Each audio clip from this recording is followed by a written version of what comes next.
The emergence of human civilization did not occur in a vacuum, nor was it the product of sudden inspiration. Instead, it arose from a confluence of geographic, climatic, and technological factors that converged in a specific region of the ancient Near East approximately 12,000 years ago. This transformation would fundamentally alter the trajectory of human development, establishing patterns of social organization, technological innovation, and cultural complexity that continue to influence our world today. The Tigris and Euphrates rivers, flowing roughly parallel through what is now modern Iraq, Syria, and southeastern Turkey, created a unique geographic environment that would prove instrumental in humanity's transition from nomadic existence to settled civilization. These twin waterways, originating in the Armenian highlands and converging near the Persian Gulf, carried with them something far more valuable than water alone. Massive quantities of fertile alluvium eroded from the mountainous regions upstream. During seasonal floods, these rivers deposited layers of nutrient-rich sediment across the surrounding plains, creating some of the most fertile agricultural land on Earth. This annual cycle of inundation and deposition transformed an otherwise arid landscape into a verdant corridor of exceptional productivity. The alluvial deposits contained essential minerals, including nitrogen, phosphorus, and potassium, creating soil conditions that could support intensive agriculture without the need for external fertilization. The geographic positioning of Mesopotamia between these rivers created natural boundaries that both protected and connected early settlements. The rivers served as transportation corridors, enabling the movement of goods, people, and ideas across considerable distances. Simultaneously, the surrounding deserts and mountains provided natural barriers against potential invaders, while channeling trade routes through specific passages that could be controlled and taxed by emerging political entities. The transition from nomadic hunter-gatherer societies to permanent agricultural settlements did not occur overnight. Archaeological evidence indicates that this process, known as the Neolithic Revolution, unfolded gradually between approximately 10,000 and 8,000 BC. During this period, small bands of hunter-gatherers who had previously followed seasonal migration patterns began to establish semi-permanent camps near reliable water sources and areas with naturally occurring wild grains. These early settlers possessed detailed knowledge of their environment, accumulated through generations of seasonal movement and observation. They understood the growth cycles of wild wheat, corn, and barley, recognizing which varieties produced the largest seeds and grew most reliably. This botanical expertise proved crucial as they began the process of plant domestication, selectively harvesting and replanting seeds from the most productive specimens. The establishment of permanent settlements required fundamental changes in social organization and daily life. Hunter-gatherer bands, typically consisting of 25 to 30 individuals, were forced to develop new methods of resource allocation, conflict resolution, and labor division.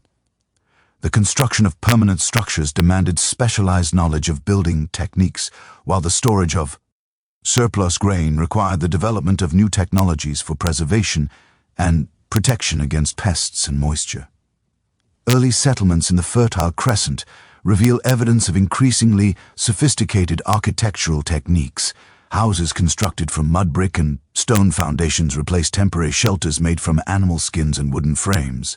These structures featured multiple rooms, storage areas, and specialized spaces for food preparation and craft production. The standardization of building techniques and the emergence of common architectural elements suggest the development of shared cultural practices and technical knowledge. The accumulation of agricultural surplus fundamentally altered social relationships within these early communities. For the first time in human history, not every individual needed to participate directly in food production. This liberation of human labor enabled the development of specialized crafts, including pottery production, textile, weaving, and tool manufacturing. Archaeological sites from this period reveal increasingly sophisticated ceramic vessels decorated with intricate geometric patterns and designed for specific functional purposes. The role of climate change in facilitating this transformation cannot be overstated. The end of the last ice age, approximately 11,700 years ago, initiated a period of global warming that dramatically altered precipitation patterns and seasonal temperature variations across the Near East. The retreating glaciers released vast quantities of fresh water, raising sea levels and creating more stable river systems with predictable flood cycles. This climatic shift eliminated many of the environmental uncertainties that had previously made permanent settlement impractical. Seasonal temperature variations became less extreme, extending growing seasons and enabling multiple harvests per year in favorable locations. Increased precipitation in the highland regions fed the river systems more consistently, providing reliable water sources for both human consumption and irrigation. The warming climate also expanded the range of wild plant species that could serve as potential crops. Archaeological botanists have identified numerous varieties of legumes, including lentils, peas, and chickpeas, that became available for cultivation as temperatures rose and growing seasons lengthened. These protein-rich crops complemented cereal grains, providing more complete nutrition and enabling larger populations to be sustained on smaller areas of cultivated land. Population growth during this period created both opportunities and challenges for early agricultural communities. Larger settlements could support more specialized labor, leading to technological innovations and increased productivity. However, they also required more sophisticated systems of resource management and social coordination. Archaeological evidence suggests that some communities reach populations of several hundred individuals by 8000 BC, necessitating new forms of leadership and decision-making processes. The Proturban center of Tel Sawan, located along the Tigris River in central Iraq, provides remarkable insight into the sophistication achieved by these early agricultural societies. Occupied between approximately 6000 and 5500 BC, this settlement covered nearly 6 hectares and supported an estimated population of 100 to 1,500 individuals. The site reveals evidence of planned urban layout with residential areas separated from craft production zones and public spaces. Excavations at Tel San have uncovered extensive irrigation systems that demonstrate advanced hydraulic engineering capabilities. These installations included primary canals that diverted water from the Tigris River, secondary distribution channels that carried water to individual field plots, and sophisticated drainage systems that prevented waterlogging and soil salinization. The precision of these constructions suggests the existence of specialized engineers who possessed detailed understanding of water flow dynamics and soil management techniques. The irrigation infrastructure at Tel San required coordinated labor efforts involving hundreds of individuals working under centralized direction. Archaeological evidence indicates that canal construction and maintenance were organized as community-wide projects, with different households contributing specific types of labor based on their specialized skills. This level of coordination implies the existence of formal leadership structures and standardized work practices that extended beyond individual family units. Craft specialization at Tel Sawan reached levels of sophistication previously unknown in human societies. Pottery workshops produced standardized vessel forms using advanced techniques, including the potter's wheel and controlled kiln firing. These ceramic products were not merely functional, but displayed artistic elements including painted decorations, sculptural details, and symbolic motifs that suggest the development of shared cultural meanings and aesthetic values. Textile production at the site involved the cultivation of flax and the domestication of sheep for wool production. Archaeological remains include spindle whorls, loom weights, and fabric impressions preserved on clay surfaces indicating the production of woven textiles in various patterns and qualities. The standardization of textile production techniques and the evidence for surplus production suggests that these goods were traded with other settlements across considerable distances. The settlement of Choami, located in the Diyala River Valley east of Baghdad, represents another crucial example of early urban development in Mesopotamia. Occupied between approximately 6,000 and 5,500 BC, this site demonstrates even more advanced irrigation technologies and urban planning concepts. The settlement was organized around a central plaza surrounded by residential compounds, each containing multiple structures arranged around internal courtyards. The irrigation system at Chogomami included innovations that would become standard features of Mesopotamian agriculture for millennia. Engineers constructed check dams across seasonal watercourses to capture and redirect floodwaters, while elaborate canal networks distributed this water across extensive field systems. Archaeological surveys have identified irrigation channels extending more than 10 kilometers from the main settlement, indicating the ability to manage water resources across vast agricultural territories. The agricultural productivity achieved at Chomami supported population densities that approached those of later urban centers. Botanical remains recovered from storage facilities include not only cereal grains, but also dates, figs, and other tree crops that required long-term agricultural planning and investment. The cultivation of date palms in particular demonstrates sophisticated understanding of agricultural techniques, as these trees require several years to mature and produce fruit. Evidence from Chomami also reveals the emergence of social stratification based on differential access to resources and specialized knowledge. Residential compounds varied significantly in size and architectural sophistication, with larger structures featuring more elaborate decorative elements and greater numbers of storage facilities. These differences suggest that some individuals or families had accumulated greater wealth and social status, possibly through control of irrigation systems or specialized craft production. The technological innovations developed at these early urban centers had profound implications for subsequent human development. The irrigation techniques pioneered in Mesopotamia enabled agricultural production in regions previously considered unsuitable for farming, dramatically expanding the geographic range of human settlement. The organizational systems developed to manage these complex agricultural projects provided models for political administration that would influence governmental structures throughout the ancient world.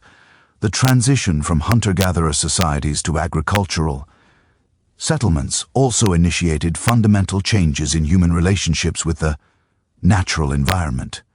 Rather than adapting to existing ecological conditions, agricultural communities began actively modifying their surroundings to increase productivity and support larger populations. This shift from adaptation to manipulation would characterize human environmental relationships throughout subsequent history, with consequences that continue to shape our world today. The development of surplus agricultural production created the economic foundation for all subsequent forms of social complexity. The ability to support non-agricultural specialists enabled the emergence of full-time craftsmen, religious practitioners, political leaders, and military forces.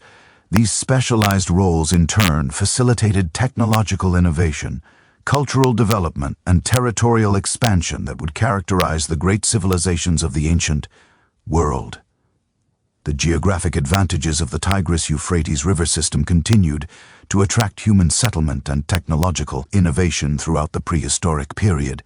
The combination of fertile alluvial soils, reliable water sources, and natural transportation corridors created conditions that supported increasingly large and complex societies. The agricultural techniques and social organizations developed during the Neolithic Revolution provided the foundation for the emergence of the world's first true urban civilizations in the 4th millennium BC. The sophisticated agricultural settlements of the 7th and 6th millennia BC established the technological and social foundations for an unprecedented transformation in human organization. By 4000 BC, the accumulated innovations in irrigation, craft production, and social coordination had reached a critical threshold that enabled the emergence of genuinely urban societies. The descendants of the early farmers at Telisawan and Choami would witness the birth of the world's first city-state. marking humanity's transition from agricultural villages to complex urban civilizations. The Uruk period, spanning from approximately 4 to 3100 BC, represents the most significant developmental phase in human social organization since the Neolithic Revolution. During these 9 centuries, the alluvial plains of southern Mesopotamia became the stage for revolutionary changes in settlement patterns, technological capabilities, and administrative systems. The transformation was not gradual, but occurred with remarkable rapidity, suggesting that critical innovations in one area catalyzed rapid development across multiple aspects of society. The city of Uruk itself emerged as the prototype for all subsequent urban centers. Located on the banks of the Euphrates River in what is now southern Iraq, Uruk grew from a modest agricultural settlement to a sprawling metropolis, covering more than 600 hectares by 3200 BC. Archaeological evidence indicates that the city supported a population of approximately 50,000 inhabitants at its peak, making it by far the largest human settlement that had ever existed. The sheer scale of this urban concentration required entirely new approaches to resource management, social organization, and territorial control. The physical layout of Uruk reveals sophisticated urban planning principles that would influence city design throughout Mesopotamian history. The settlement was organized around 2 primary religious complexes: the Anu precinct dedicated to the sky god Anu, and the Ayana precinct associated with the goddess Inanna. These sacred areas occupied elevated positions within the city and featured monumental architecture constructed from millions of mud bricks. The famous White Temple, built atop a massive artificial platform called a ziggurat, stood approximately 13 meters above the surrounding plain and could be seen from distances of several kilometers. The construction of these monumental buildings required organizational capabilities that exceeded anything previously achieved in human history. The White Temple alone incorporated an estimated 1,400 tons of limestone and bitumen, materials that had to be transported from quarries located hundreds of kilometers away. The labor requirements for such projects involved coordinating the work of thousands of individuals across multiple construction seasons. Archaeological analysis of brick stamps and construction techniques reveals standardized production methods that enable different work crews to contribute compatible components to the overall structure. The residential areas of Uruk displayed clear evidence of social stratification based on differential access to resources and proximity to religious centers. Elite compounds near the temple complexes featured multi-room houses constructed around central courtyards, with specialized areas for food preparation, craft production, and storage. These structures incorporated architectural elements, including decorated doorways, internal drainage systems, and private wells that distinguished them from more modest dwellings in peripheral areas of the city. The economic foundation of Uruk's growth rested on agricultural intensification, achieved through expanded irrigation systems and improved crop varieties. Archaeological surveys have identified irrigation canals extending more than 20 kilometers from the city, creating an agricultural territory capable of supporting the urban population. These waterworks incorporated sophisticated engineering features including SLLE gates, settling basins, and branch channels that enable precise control over water distribution. The management of such extensive infrastructure required specialized knowledge and coordinated administration that exceeded the capabilities of traditional kinship-based social organization. The city, located approximately 300 kilometers southeast of Uruk, developed along similar lines, but with distinct characteristics that reflected local environmental conditions and cultural preferences. Founded around 3,800 billions, Sia was positioned near the confluence of the Tigris and Euphrates rivers, providing access to both riverine transportation and marine resources from the Persian Gulf. The city's location enabled it to serve as a crucial link in emerging trade networks that connected Mesopotamia with distant regions, including the Iranian Plateau, Anatolia, and the Indus Valley. Archaeological excavations at Ur have revealed evidence of remarkable technological sophistication in metallurgy and craft production. The royal cemetery, dating to approximately 2600 BC, contained artifacts that demonstrate mastery of advanced metal working techniques, including granulation, filigree, and complex alloy production. Gold helmets discovered in royal burials were constructed from single sheets of metal hammered into intricate forms that replicated woven textiles. Silver vessels featured decorative elements created through repousse techniques that required specialized tools and extensive technical knowledge. The city of Eridu, traditionally considered the oldest settlement in Mesopotamia, occupied a unique position in early Sumerian civilization as the legendary seat of divine authority. Archaeological evidence indicates continuous occupation from approximately 5400 BC, making it one of the longest inhabited sites in human history. The city's religious significance stemmed from its association with Enki, the god of fresh water and wisdom, whose temple complex grew through successive rebuilding phases into one of the most impressive architectural achievements of the early urban period.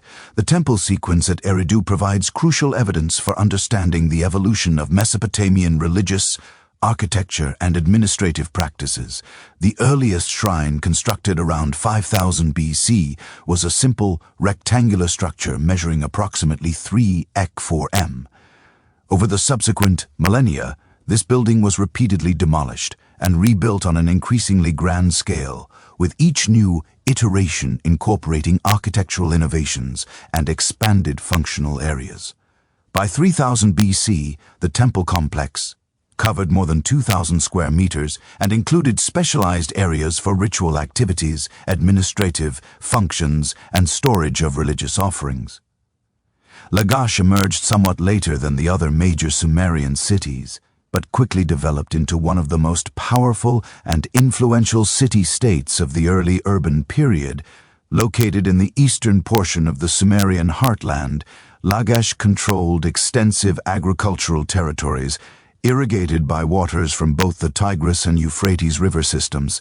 The city's strategic position enabled its rulers to regulate trade routes connecting central Mesopotamia with the Iranian highlands and the Persian Gulf regio.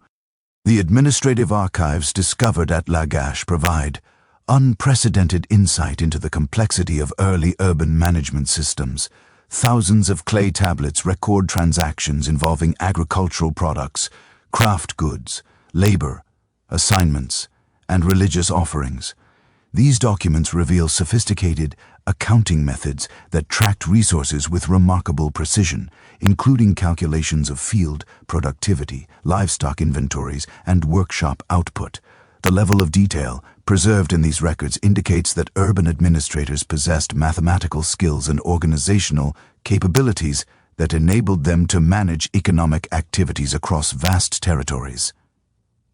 The revolutionary invention of writing emerged directly from the administrative needs of these expanding urban centers. The earliest known writing system developed at Uruk around 3200 BC as a practical solution to the challenge of tracking complex economic transactions and resource allocations. Initial experiments with symbolic representation began with simple pictographic signs carved into clay tablets using reed styluses. These early symbols represented concrete objects and quantities. A drawing of a sheep indicated sheep. Parallel lines represented numbers, and combined symbols recorded transactions involving specific quantities of particular commodities. The transformation from pictographic to logographic representation occurred rapidly as scribes discovered more efficient methods for recording complex information. Rather than drawing detailed pictures of objects, they developed simplified symbols that could be quickly inscribed in wet clay. The physical properties of clay tablets influenced the evolution of these symbols. As curved lines were difficult to produce cleanly in the medium, scribes began using combinations of straight lines and wedge-shaped marks that could be impressed rapidly and uniformly into the clay surface. The development of syllabic writing marked a crucial breakthrough that enabled the recording of abstract concepts, personal names, and grammatical elements that could not be represented pictographically. Scribes discovered that symbols originally representing concrete objects could also represent the sounds of those words when spoken. This rebirth principle allowed them to construct written versions of complex spoken language by combining symbols that represented syllabic sounds rather than specific meanings. The ununiform writing system that emerged from these innovations possessed remarkable flexibility and expressive capability. Scribes could record not only economic transactions but also legal documents, religious texts, historical narratives, and literary compositions. The standardization of sign forms and writing conventions enable communication across different cities and regions, facilitating the development of shared cultural practices and administrative procedures throughout the Sumerian world. The establishment of formal governmental structures represented another fundamental innovation of the early urban period. Traditional kinship-based leadership systems proved inadequate for managing the complex social and economic relationships that characterize city-state societies. The concentration of large populations in urban centers created new forms of social conflict that required institutional mechanisms for resolution, while the coordinación of large-scale construction projects and agricultural systems demanded centralized decision-making authority. The institution of kingship emerged as a solution to these organizational challenges. Though early Sumerian political systems retained important limitations on royal authority, the earliest rulers known as Eni functioned primarily as temple administrators and representatives of divine will rather than absolute monarchs. These priest-kings derived their legitimacy from their role as intermediaries between human communities and the gods who are believed to own the city and its surrounding territory. The Lugal or big man represented a different form of leadership that emerged during periods of military conflict or crisis. Unlike the NC, whose authority derived from a religious sanction, the Lugal gained power through demonstrated military capability and success in protecting the community from external threats. Over time, successful legal rulers consolidated their authority and established hereditary dynasties that combined both religious and military functions. The development of legal codes and administrative systems reflected the need for standardized procedures to manage increasingly complex social relationships. The earliest known legal documents from Sumerian cities established principles for resolving disputes over property ownership, commercial transactions, and personal injury. These codes recognize different categories of social status and prescribe specific penalties for various offenses, creating formal alternatives to traditional methods of conflict resolution based on kinship, obligations, or personal revenge. Administrative systems developed to support urban governance incorporated sophisticated methods for record-keeping, resource allocation, and personnel management. Temple complexes functioned as the primary administrative centers, employing hundreds of scribes, accountants, and supervisors who maintained detailed records of agricultural production, craft manufacturing, and trade activities. These bureaucratic institutions created career paths for educated individuals and established professional standards that ensured continuity of administrative practices across generations. The military institutions and administrative systems that emerged during the early urban period operated within a complex religious framework that permeated every aspect of Sumerian society. The gods were not distant, abstract entities, but active participants in daily life who owned the cities, controlled natural forces, and determined the fate of individuals and communities. This intimate relationship between divine and human realms created a theological system that legitimized political authority, organized economic activity, and provided meaning for the unprecedented social transformations occurring throughout Mesopotamia. The Sumerian pantheon reflected the hierarchical nature of urban society. with major deities controlling specific domains of existence and maintaining relationships that mirrored earthly, political structures. At the apex of this divine hierarchy stood Anu, the sky god whose authority encompassed the heavens and established the fundamental order of the universe. Anu's position as king of the gods provided the theological foundation for human kingship, as earthly rulers claimed to derive their authority from divine appointment and to serve as representatives of cosmic order on earth. The god Enlil occupied a crucial position as lord of the air and executive of divine decisions. Unlike Anu, whose authority remained largely theoretical, Enlil actively intervened in human affairs through control of wind, storms, and agricultural fertility. His temple complex at Nippur served as the religious center of Sumer, where representatives from all major city-states gathered to acknowledge his supremacy and seek divine approval for important political decisions. The concept of divine mandate that legitimized royal authority throughout Mesopotamian history originated from Enlil's role as the god who bestowed kingship upon worthy human rulers. Enlil's authority extended beyond political legitimation to encompass the practical management of agricultural systems that supported urban civilization. Seasonal floods, rainfall patterns, and crop fertility were understood as manifestations of his will, making the maintenance of proper ritual relationships with this deity essential for community survival. The timing of agricultural activities, the construction of irrigation systems, and the distribution of surplus production all required divine sanction, obtained through elaborate ceremonies conducted at his temples. The god Enki, master of fresh water and divine wisdom, provided the technological knowledge that enabled human civilization to flourish in the challenging environment of southern Mesopotamia. Unlike other major deities who maintained some distance from human concerns, Enki was portrayed as actively benevolent toward humanity, providing the skills and knowledge necessary for urban life. The arts of irrigation, metallurgy, brewing, and textile production were all attributed to his divine instruction, making him the patron of craftsmen and engineers whose specialized knowledge supported urban economies. Enki's association with fresh water gave him particular importance in the irrigation-dependent agriculture of Mesopotamia. The complex canal systems that distributed river water across vast agricultural territories were understood as earthly manifestations of his divine domain. The technical knowledge required to design and maintain these waterworks was considered sacred wisdom that could only be obtained through proper ritual relationship with the god. Master engineers and hydraulic specialists served as priests in his temples, combining practical expertise with religious authority. The goddess Inanna occupied a unique position within the Sumerian pantheon as the deity of love, fertility, and warfare. Her dual nature reflected the complex realities of urban life, where creative and destructive forces operated in constant tension.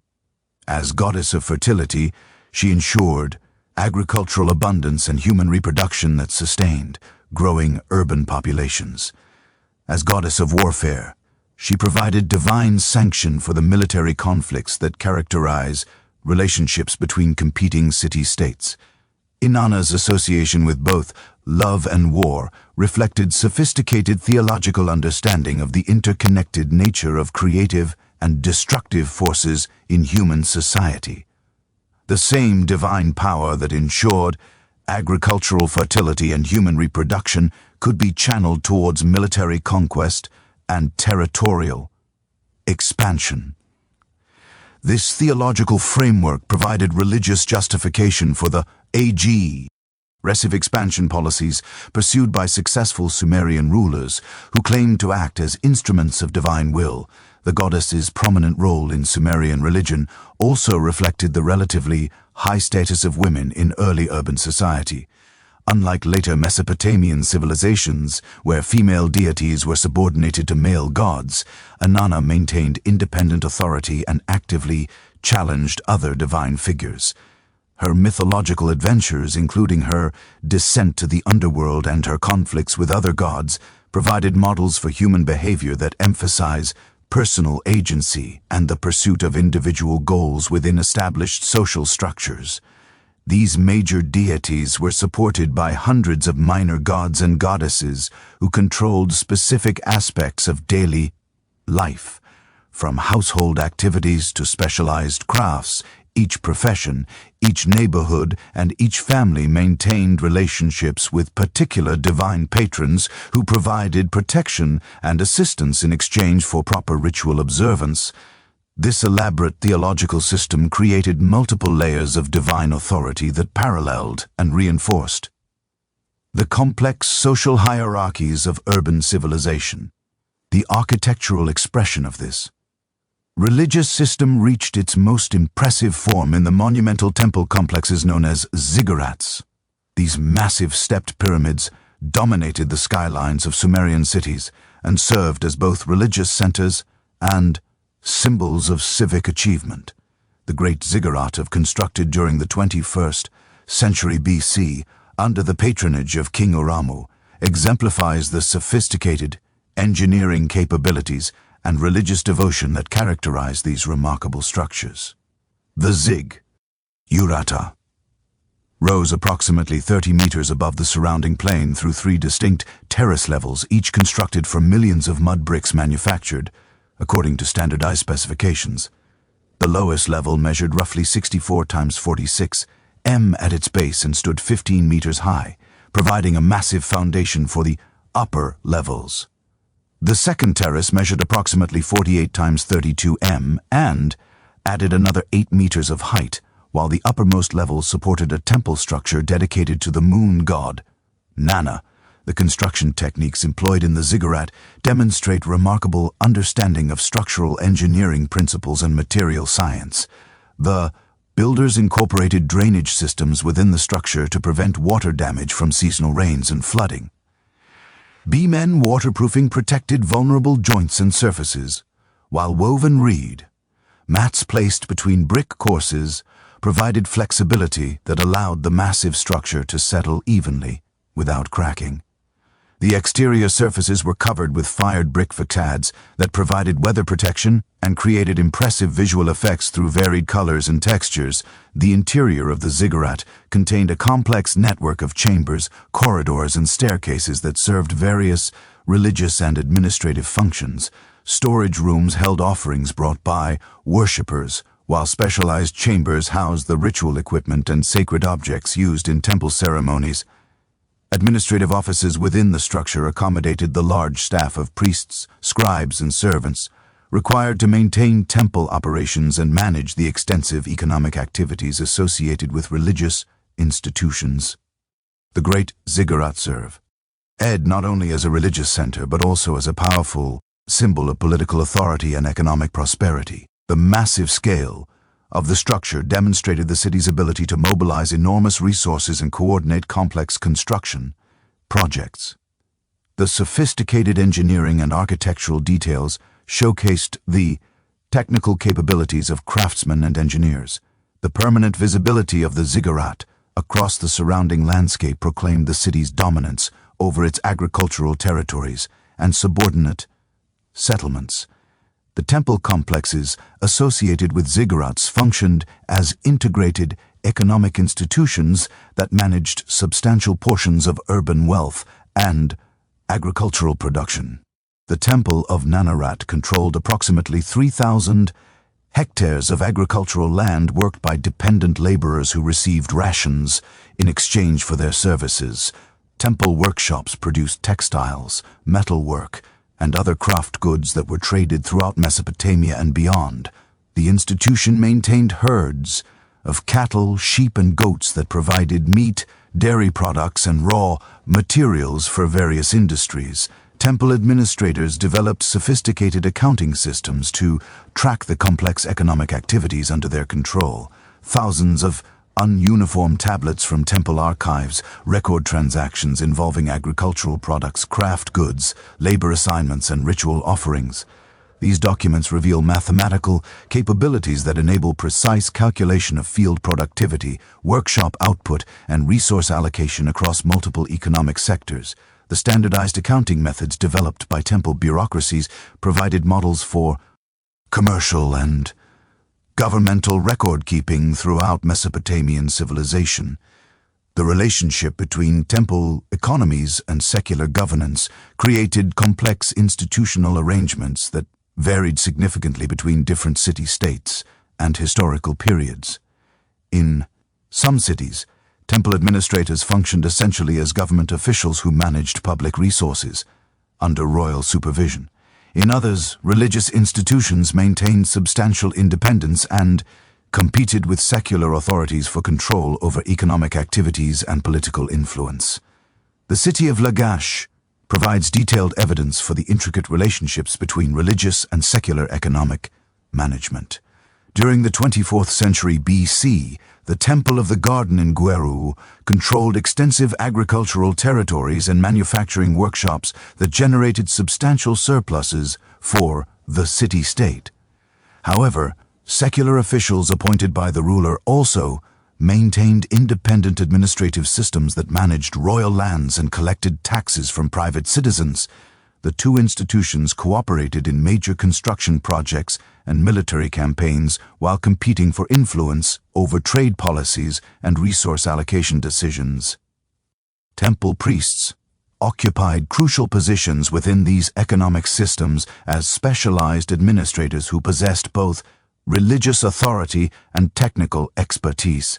The management of large-scale irrigation projects required detailed knowledge of hydraulic engineering, seasonal weather patterns, and soil conditions that was preserved and transmitted through temple schools. The coordination of craft production demanded understanding of manufacturing technique, quality control standards, and market conditions that enabled temples to compete effectively in interregional trade networks. The educational systems operated by temple institutions created professional classes of scribes, accountants, and administrators whose skills were essential for urban governance and economic management. Temple schools taught not only religious texts and ritual procedures, but also mathematics, astronomy, medicine, and legal principles. Graduates of these institutions staffed both religious and secular administrative positions, creating shared professional standards and cultural values that unified the educated elite across different institutional boundaries. Religious festivals and ritual celebrations provided crucial mechanisms for integrating diverse urban populations and reinforcing social hierarchies within city-state societies. The New Year festival at Babylon, which lasted for 11 days during the spring equinox, involved elaborate processions, dramatic performances, and communal feasting that brought together citizens from all social levels. The king played a central role in these ceremonies, performing ritual acts that symbolically renewed his divine mandate and demonstrated his continued fitness to rule. During the New Year celebration, the king underwent ritual humiliation before the god Marduk, surrendering his royal regalia and submitting to symbolic punishment for any failures during the previous year. This ceremony served multiple functions. It demonstrated royal accountability to divine authority, provided a controlled outlet for popular criticism of governmental policies, and created dramatic tension that heightened the significance of the king's ritual. Restoration to power. The successful completion of these ceremonies confirmed divine approval for continued royal authority and renewed the cosmic order for another year. Similar festivals throughout Mesopotamian cities combined religious observance with political theater and economic activity. Sacred marriage ceremonies reenacted mythological unions between gods and goddesses while celebrating the fertility of agricultural lands and human communities. Harvest festivals marked the completion of agricultural cycles and provided occasions for redistributing surplus production to urban populations. Military victory celebrations honored gods who had provided divine assistance in warfare while displaying captured wealth and prisoners that demonstrated royal success. The concept of divine kingship that emerged from these religious practices fundamentally shaped political development throughout Mesopotamian history. Unlike Egyptian pharaohs, who are considered actual gods, Mesopotamian rulers were understood as mortal representatives of divine authority who derived their legitimacy from proper relationship with the gods. This theological framework created both opportunities and limitations for royal power, as kings could claim divine sanction for their policies while remaining subject to divine judgment for their actions. The theological framework that legitimized Mesopotamian kingship operated alongside revolutionary technological developments that would fundamentally transform human civilization. While priests interpreted divine will and kings claimed celestial mandate, craftsmen and engineers were developing practical innovations that solved pressing challenges of transportation, agriculture, and trade. These technological breakthroughs emerged from the accumulated experience of generations of skilled workers who refined their techniques through systematic experimentation and careful observation of natural phenomena. The invention of the wheel around 3500 BC represents perhaps the most significant transportation revolution in human history. Though its development occurred through incremental improvements rather than sudden inspiration, archaeological evidence suggests that the concept originated from the potter's wheel, which Mesopotamian craftsmen had been using since approximately 3800 BC to create symmetrical ceramic vessels. These early potter's wheels consisted of heavy stone discs that rotated on vertical axles, enabling artisans to shape clay with unprecedented precision and speed.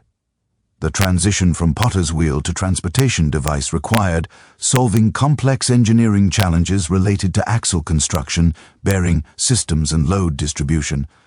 Early wheels were solid wooden discs cut from single tree trunks with holes drilled through their centers to accommodate wooden axles. These primitive wheels were extremely heavy and generated substantial friction, limiting their effectiveness for long-distance transportation. However, they proved invaluable for short-distance movement of heavy materials within urban construction sites and agricultural areas. The development of spoked wheels around 3000 BC marked a crucial advancement that dramatically improved transportation efficiency.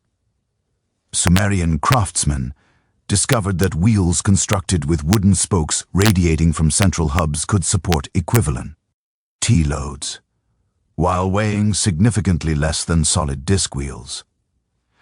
This innovation required sophisticated understanding of structural engineering principles, as the spokes had to be precisely positioned and securely attached to distribute weight evenly across the wheel's circumference. The construction of spoked wheels demanded specialized woodworking techniques and tools that pushed Mesopotamian craftsmanship to new levels of precision.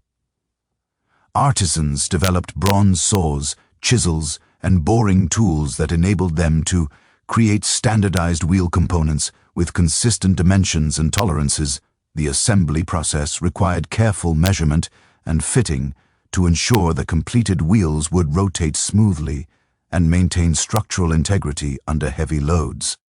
Master wheelwrights emerged as highly valued specialists whose expertise commanded premium compensation and social recognition. The integration of wheeled vehicles into Mesopotamian transportation systems revolutionized trade relationships and the military capabilities throughout the region. Two-wheeled carts pulled by domesticated donkeys could transport loads of grain, textiles, and manufactured goods across distances that would have been impractical for human porters. 4W-wheeled wagons provided platforms for moving massive stone, blocks, and timber beams required for monumental construction projects. The standardization of wheel sizes and axle dimensions enabled the development of road systems with consistent track widths that facilitated interregional commerce. Military applications of wheeled technology produced the war chariot, a revolutionary weapons platform that transformed battlefield tactics throughout the ancient Near East. Early Sumerian chariots were heavy 4W-wheeled vehicles that served primarily as mobile command posts and platforms for archers. The solid wooden wheels and crude suspension systems of these early chariots limited their speed and maneuverability, but they provided psychological advantages through their imposing appearance and elevated positions for commanders and elite warriors. The development of lighter two-wheeled chariots with spoked wheels around 2500 BC created genuine cavalry units that could maneuver rapidly across battlefields and pursue fleeing enemies. These vehicles required specially trained horses rather than donkeys, as their greater speed and agility demanded. Animals with superior strength and endurance. The breeding and training of war horses became specialized occupations that contributed to the emergence of aristocratic warrior classes throughout Mesopotamian society. Parallel to these developments in land transportation, Mesopotamian engineers were revolutionizing water-based travel through innovations in boat construction and sailing technology. The earliest vessels were simple reed boats constructed by binding together bundles of marsh reeds with rope made from plant fibers. These lightweight craft proved effective for navigating the shallow channels and marshy areas of the Tigris-Euphrates Delta, but they lack the structural integrity required for long distance travel or heavy cargo transport. The development of wooden boat construction techniques around 3200 BC enabled the creation of larger, more durable vessels capable of extended river voyages and coastal navigation. Sumerian shipwrights learned to shape wooden planks and join them with wooden pegs and bitumen caulking to create watertight hulls. These early wooden boats featured flat bottoms that enabled navigation in shallow waters while providing stable platforms for cargo and passengers. The revolutionary invention of the sail transformed these improved boats into efficient long-distance transportation systems that could harness natural wind power. The earlier sails were simple, square sheets of woven fabric suspended from horizontal poles, but even these primitive designs enabled boats to travel upstream against river currents or across open water without relying entirely on human rowing power. Archaeological depictions from around 3100 BC show Mesopotamian vessels equipped with both sails and oars, providing flexible propulsion systems that could adapt to varying wind and water conditions. The development of more sophisticated sailing techniques required detailed understanding of wind patterns, water, currents, and seasonal weather variations. Mesopotamian sailor accumulated extensive knowledge of navigation principles through generations of practical experience, learning to read natural signs that indicated favorable conditions for different types of voyages. This expertise enabled them to establish regular trade routes connecting Mesopotamian cities with distant regions, including the Persian Gulf, the Levantine coast, and the Indus Valley. The construction of larger sailing vessels capable of maritime voyages demanded advances in shipbuilding technology that pushed Mesopotamian craftsmanship to new levels of sophistication. Seagoing ships required reinforced hull construction, improved waterproofing techniques, and specialized RIGGing systems that could withstand the stresses of ocean travel. Master shipwrights developed standardized construction methods that enabled the production of vessels with consistent performance characteristics and structural reliability. These transportation innovations facilitated the expansion of trade networks that connected Mesopotamian cities with resource-rich regions throughout the known world. Wheeled carts and sailing ships enabled merchants to transport bulk commodities across vast distances, making it economically feasible to obtain materials that were not available locally. Copper from Cyprus, tin from Afghanistan, cedar wood from Lebanon, and precious stones from India all flowed into Mesopotamian markets through these improved transportation systems. Simultaneously, with these transportation breakthroughs, Mesopotamian farmers were developing agricultural technologies that would increase crop yields and expand the range of cultivable land. The invention of the plow around 3500 BC represented a fundamental advancement that enabled cultivation of heavier soils and larger field areas than had been possible with simple digging sticks and hoes. Early plows were basic wooden implements that scratched shallow furrows in prepared soil, but they significantly reduced the labor required for field preparation and enabled farmers to work larger areas within optimal planting seasons. The development of oxhorn plows around 3000 BC multiplied agricultural productivity by harnessing animal power for field cultivation. These improved implements featured bronze-tip plowshares that could cut through root systems and break up compacted soil more effectively than wooden points. The use of domesticated cattle as draft animals required new techniques for animal training, harness construction, and field management that transformed traditional farming practices. Mesopotamian farmers discovered that systematic plowing could improve soil fertility by burying crop residues and weeds that decomposed to provide nutrients for subsequent plantings.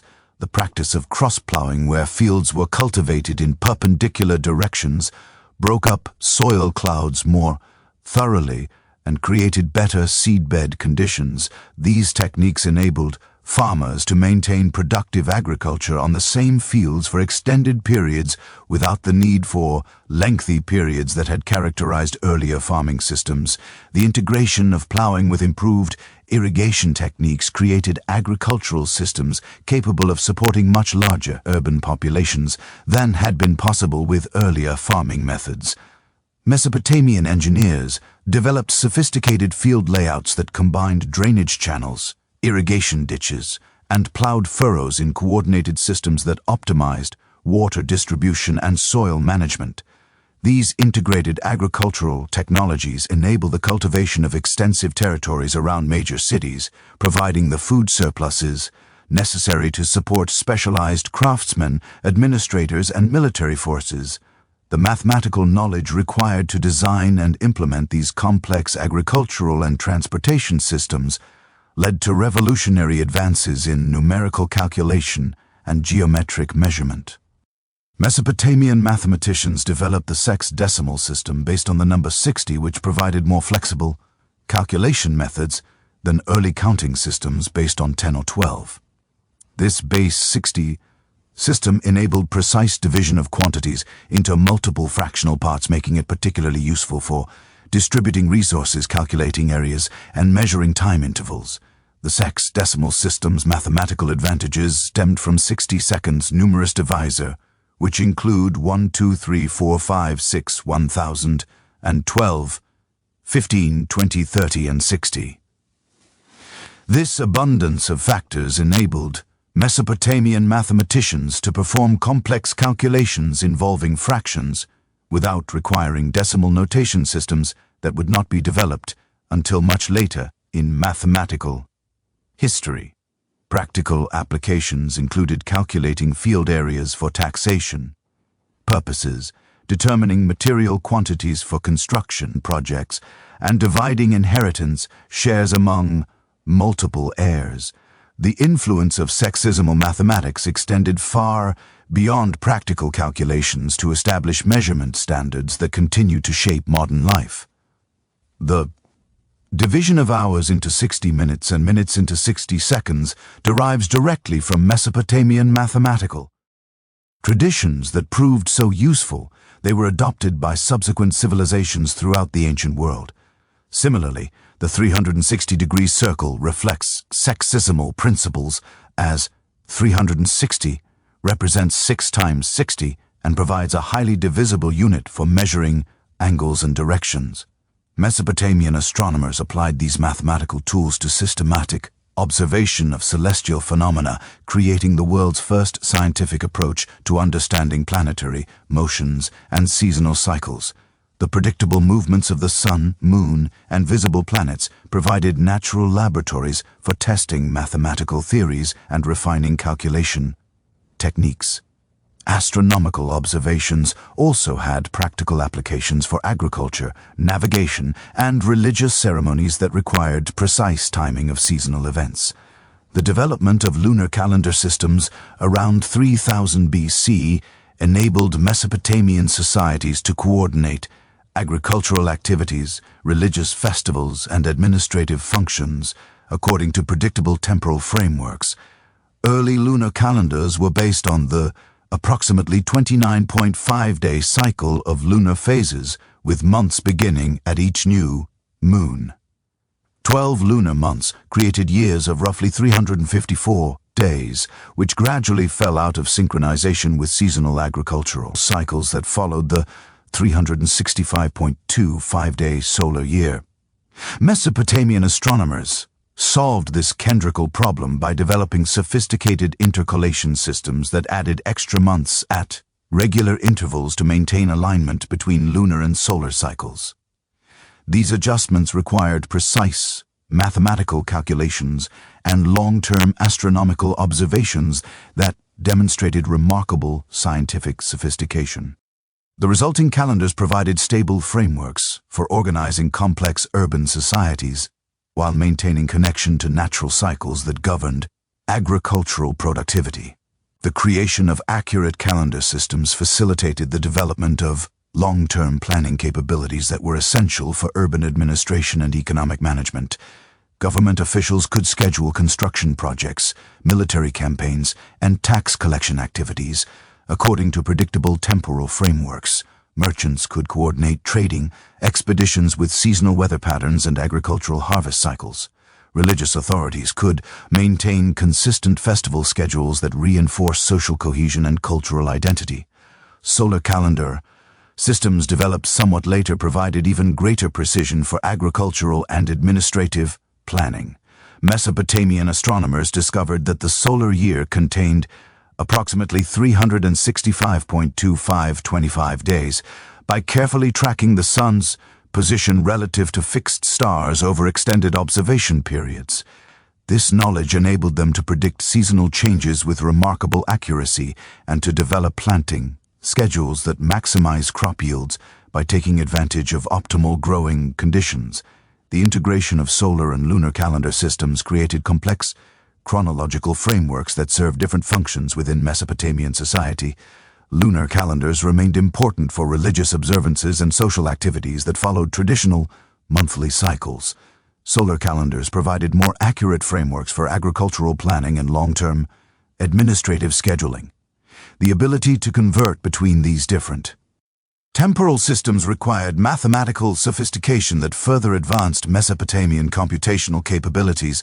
Metallurgical innovations during this period revolutionized tool production and established the technological foundations for subsequent Bronze Age civilizations. Mesopotamian craftsmen had been working with native copper since approximately 4500 BC, learning to shape the malleable metal through hammering and basic heating techniques. However, pure copper's softness limited its effectiveness for cutting tools and weapons that required harder, more durable materials. The discovery of bronze production around 30,500 BC represented a breakthrough that transformed metal, working from a specialized craft, into a major industry. Bronze, an alloy of copper and tin, possessed superior hardness and durability compared to pure copper, while remaining workable through casting and forging techniques. The production of bronze required access to tin deposits, which were relatively rare and often located far from copper sources, creating the need for extensive trade networks that connected Mesopotamia with distant resource regions. The establishment of these long-distance trade relationships for metal procurement created some of the world's first truly international commercial networks. Mesopotamian merchants developed trade routes extending from Afghanistan, where tin deposits were abundant, to Cyprus and Anatolia, which provided high-quality copper ores. These trading expeditions required sophisticated logistical planning, diplomatic negotiations with foreign rulers, and financial arrangements that could support extended commercial ventures. The complexity of bronze production also necessitated advances in furnace technology and metallurgical techniques that pushed Mesopotamian craftsmanship to new levels of precision. Bronze casting required careful temperature control and precise alloy ratios to produce tools and weapons with consistent quality and performance characteristics. Master metal workers developed specialized techniques for creating complex shapes through lost wax casting processes that enable the production of intricate decorative objects and precisely engineered mechanical components. The sophisticated methodological techniques and international trade networks that emerged from Mesopotamian innovation created the technological and economic foundations for unprecedented political transformation. By 2400 BC, the accumulated wealth from bronze production, long-distance commerce, and agricultural intensification had concentrated sufficient resources in the hands of ambitious rulers to support military campaigns extending far beyond traditional city-state boundaries. The stage was set for the emergence of the world's first multi-ethnic empire, an achievement that would fundamentally alter the political landscape of the ancient Near East. Sargon of Akkad emerged from obscurity around 2334 BC to establish the most extensive territorial dominion the world had yet witnessed. Unlike previous Mesopotamian rulers who had contented themselves with hegemony over neighboring city-states, Sargon conceived and executed a systematic campaign of conquest that brought diverse peoples and regions under unified imperial administration. His origins remain shrouded in legendary accounts that describe his discovery as an infant floating in a reed basket the Euphrates River. But historical evidence indicates he began his career as a cupbearer to Ozar-Baba, king of the Sumerian city-state Kish. Sargon's rise to power coincided with increasing tensions between Sumerian city-states and Semitic-speaking populations who had been gradually infiltrating Mesopotamia from the surrounding desert regions. These Semitic groups, known collectively as Adians, had adopted many aspects of Sumerian civilization while maintaining their distinct linguistic and cultural identity. They served as merchants, soldiers, and administrators within Sumerian cities, but remained politically subordinate to established Sumerian elites. Sargon's genius lay in recognizing that this growing Adian population could provide the military and administrative foundation for a new form of political organization that transcended traditional city-state boundaries. The conquest of Uruk around 2334 BC marked the beginning of Sargon's imperial campaigns and demonstrated the military innovations that would enable Adian success. Rather than relying on traditional Sumerian tactics that emphasized heavily armored infantry fighting in tight formations, Sargon deployed mobile forces equipped with composite bows that could engage enemies at longer ranges while maintaining tactical flexibility. These composite bows, constructed from laminated wood, horn, and sinew, generated significantly more power than simple wooden bows and could penetrate the bronze armor worn by Sumerian warriors. The composite bow's construction required specialized craftsmanship that combined materials with different physical properties to create weapons with superior performance characteristics. The wooden core provided structural stability, while horn strips on the belly of the bow compressed under tension to store additional energy. Sinew backing on the outer surface stretched during the draw cycle, contributing elastic power that increased arrow velocity and penetration capability. The assembly process involved careful layering of these materials with animal-based adhesives, followed by extended curing periods that could last several months. Adian archers underwent intensive training that emphasized accuracy, rapid shooting, and coordinated tactical movements that maximized their weapons' effectiveness. Unlike Sumerian warriors who fought primarily as individual champions, Adian forces operated as disciplined units that could concentrate their firepower on specific targets while maintaining formation cohesion. This tactical approach proved devastatingly effective against traditional Sumerian armies, whose heavy infantry formations became vulnerable targets for mass archery attacks. The siege of Uruk lasted several months and showcased Adian innovations in siege warfare that would become standard features of ancient military practice. Sargon's engineers constructed earthwork ramps that enabled attackers to approach city walls at elevated levels, while mobile siege towers provided protected platforms for archers to engage defenders. The systematic investment of the city prevented relief forces from reaching the defenders and gradually weakened their resolve through hunger and disease. The fall of Uruk sent shockwaves throughout the Sumerian world and demonstrated that traditional defensive strategies were inadequate against Adian military innovations. City walls had previously provided reliable protection became obstacles that could be overcome through patient siege operations and superior military engineering. The psychological impact of Uruk's defeat encouraged other Sumerian cities to submit to Adian authority rather than face similar prolonged sieges that would devastate their populations and economies. Sargon's subsequent campaigns against Umar and Lagash followed similar patterns of systematic siege operations combined with diplomatic negotiations that offered favorable terms to cities that submitted voluntarily.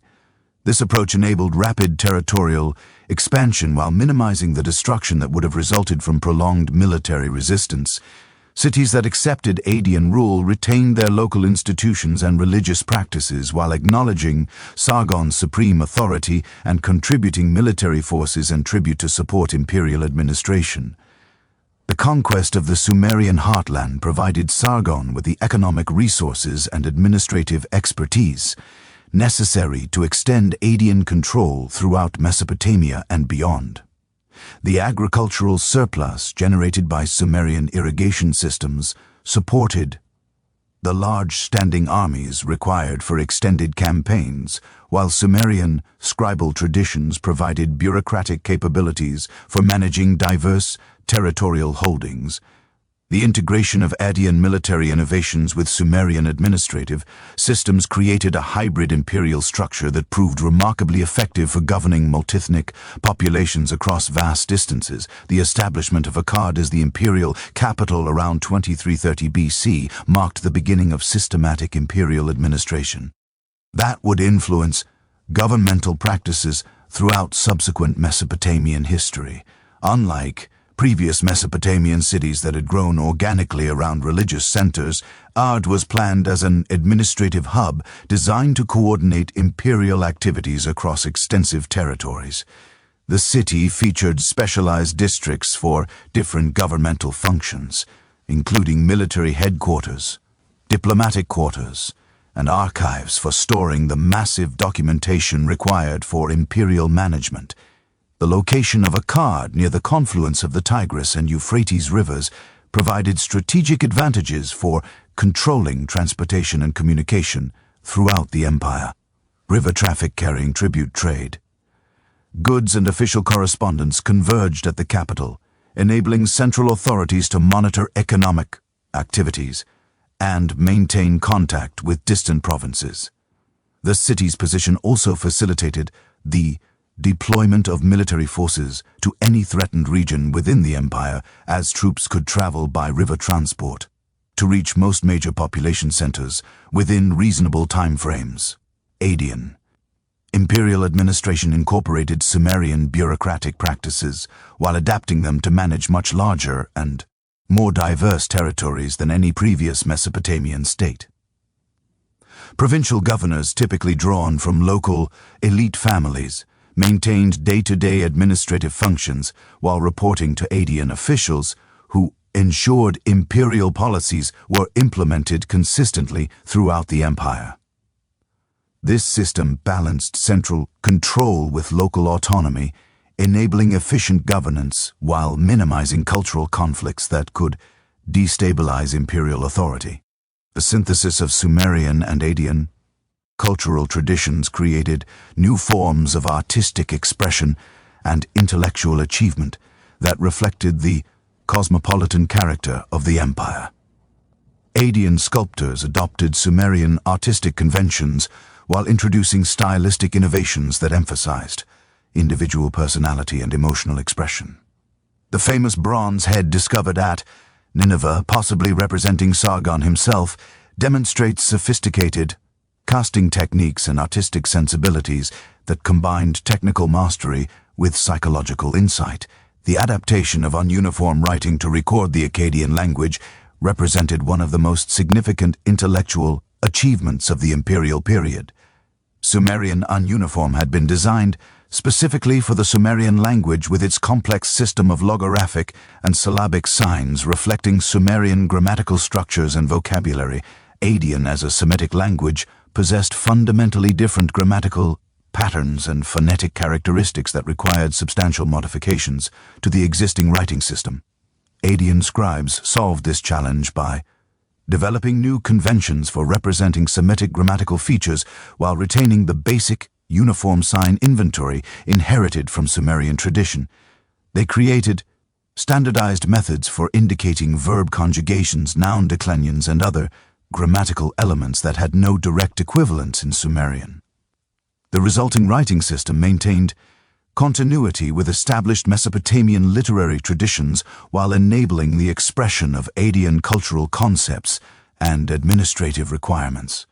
The bilingual character of Akkadian imperial administration necessitated the training of scribes who could function effectively in both Sumerian and Akkadian languages.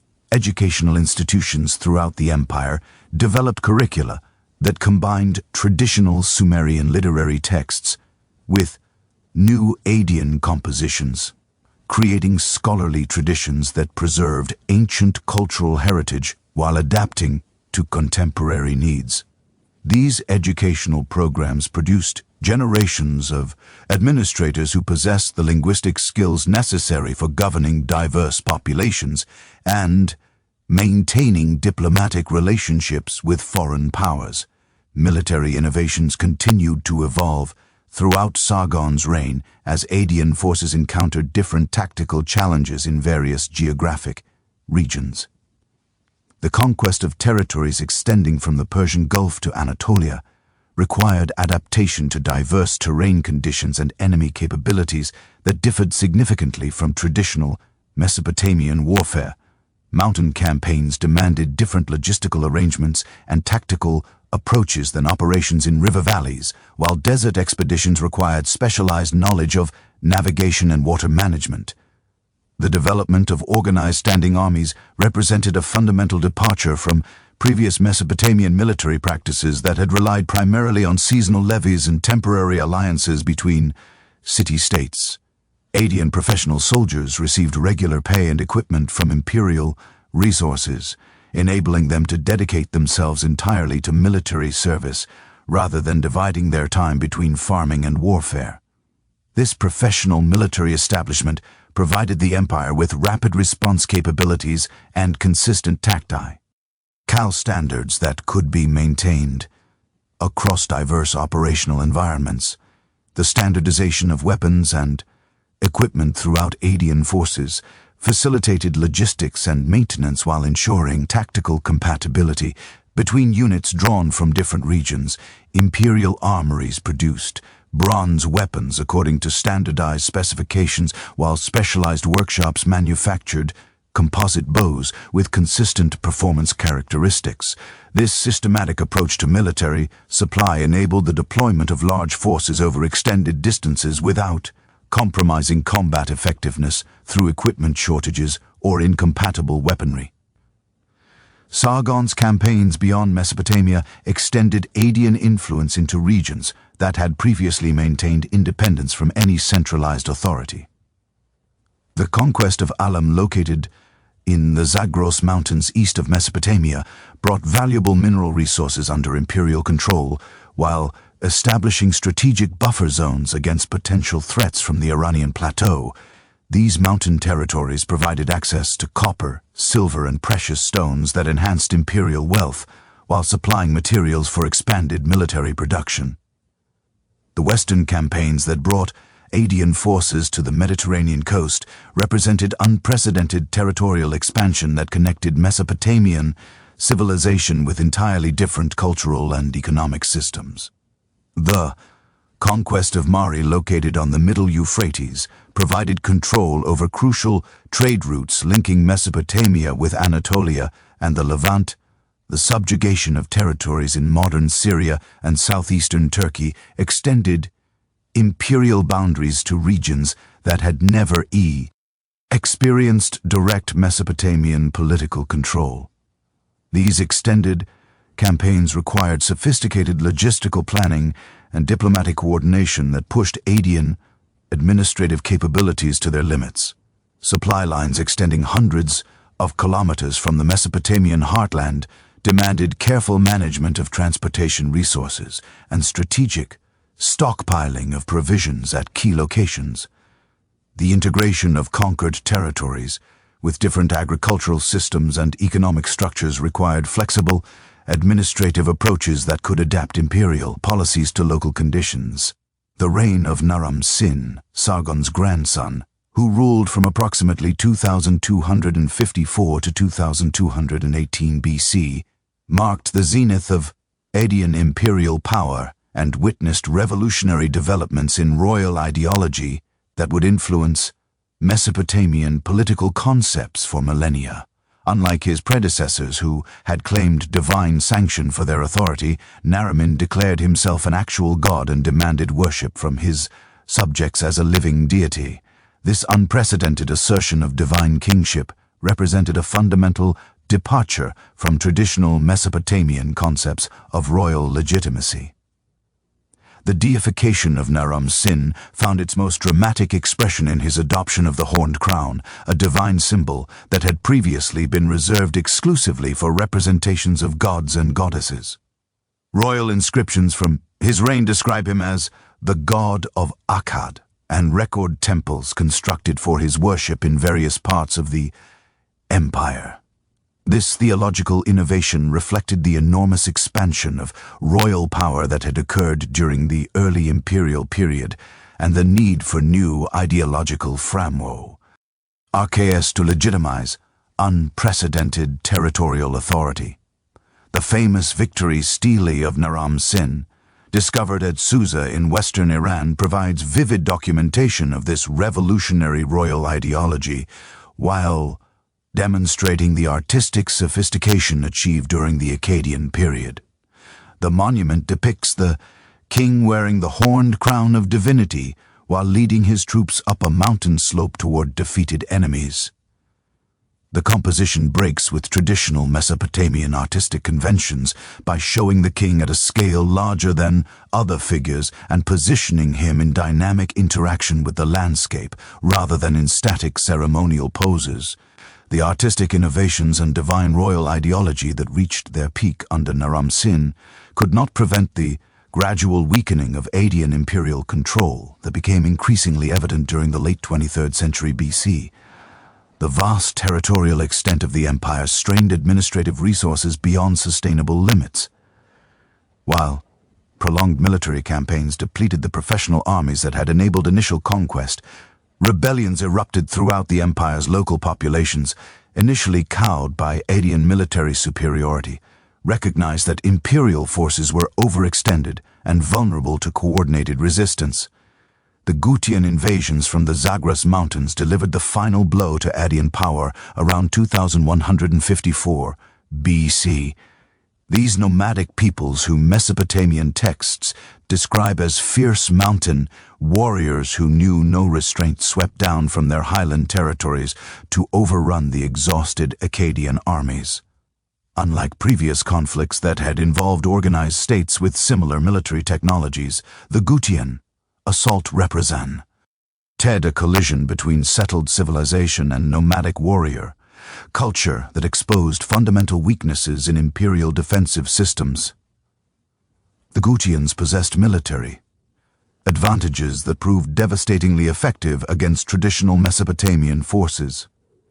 Their cavalry units, mounted on horses rather than the donkeys typically used by Mesopotamian armies, provided superior mobility and striking power that could overwhelm infantry formations before they could organize effective resistance. The nomadic lifestyle of Gutian warriors made them virtually immune to the siege tactics that had proven so successful in Adian campaigns against fortified cities, as they possessed no permanent settlements that could be captured or destroyed. The collapse of centralized Akkadian authority created a political vacuum that persisted for nearly a century, during which various city-states attempted to establish regional dominance, while Gutian raiders continued to threaten settled populations throughout Mesopotamia. This period of fragmentation, known traditionally as the Dark Age of Mesopotamian history, witnessed the destruction of many urban centers and the abandonment of extensive agricultural territories that could no longer be defended against nomadic incursions. The city of Lagash emerged as one of the few Sumerian centers to maintain effective governance during this chaotic period, largely through the leadership of Guda, who ruled as NCI from approximately 2144 to 2124 BC, rather than attempting to restore imperial authority through military conquest. GDA focused on internal development and diplomatic accommodation with Gutian leaders.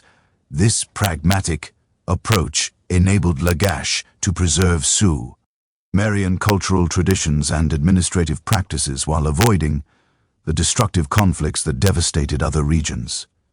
Guda's building programs at Lagash demonstrate the remarkable resilience of Sumerian civilization despite the broader political collapse.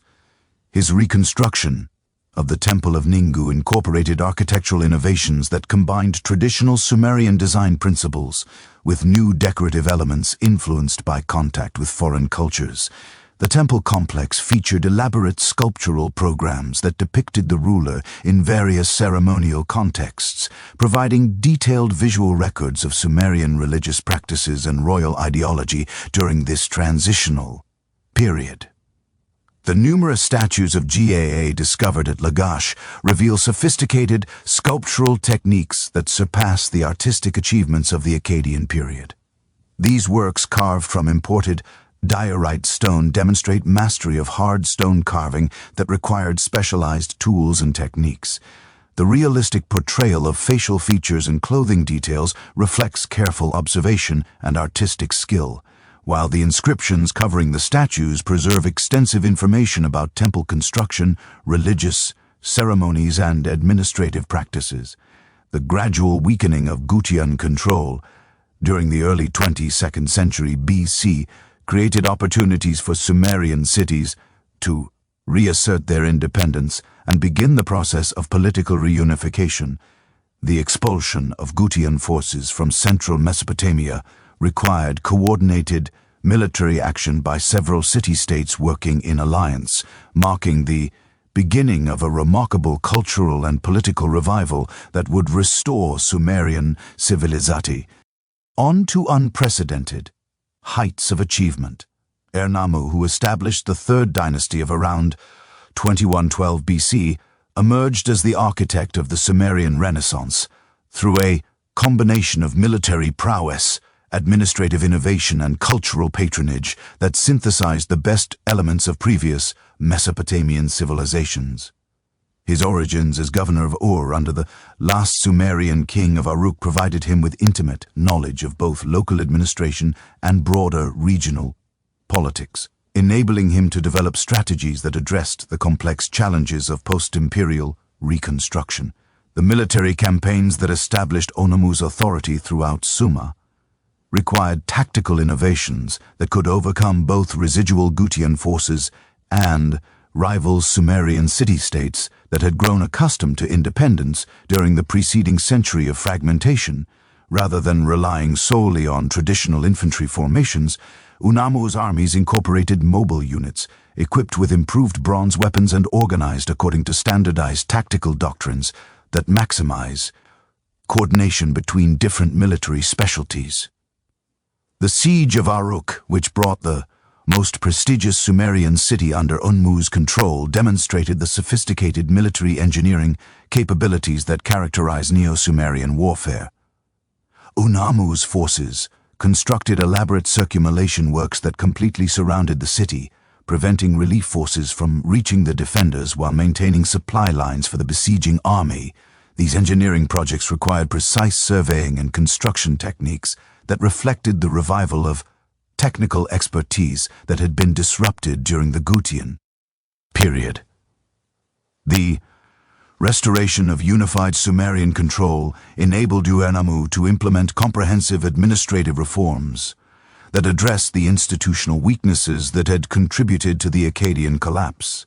Rather than attempting to govern vast territories through centralized imperial bureaucracy, the Neo-Sumerian system balanced central authority with substantial local autonomy that enabled efficient administration while reducing the administrative burden on royal resources. The Code of Urnammu, promulgated around 2100 BC, represents the earliest comprehensive legal system in human history and established precedents for jurisprudence that would influence legal development throughout the ancient world.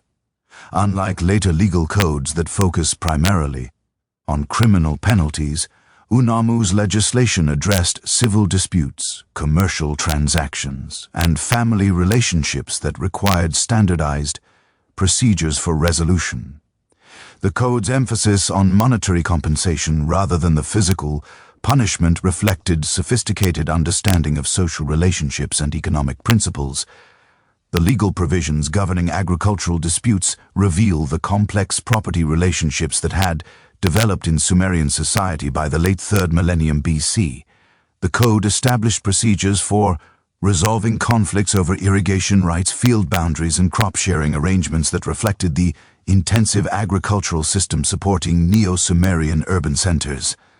These regulations required precise measurement techniques and standardized valuation methods that enabled consistent application across different regions and circumstances.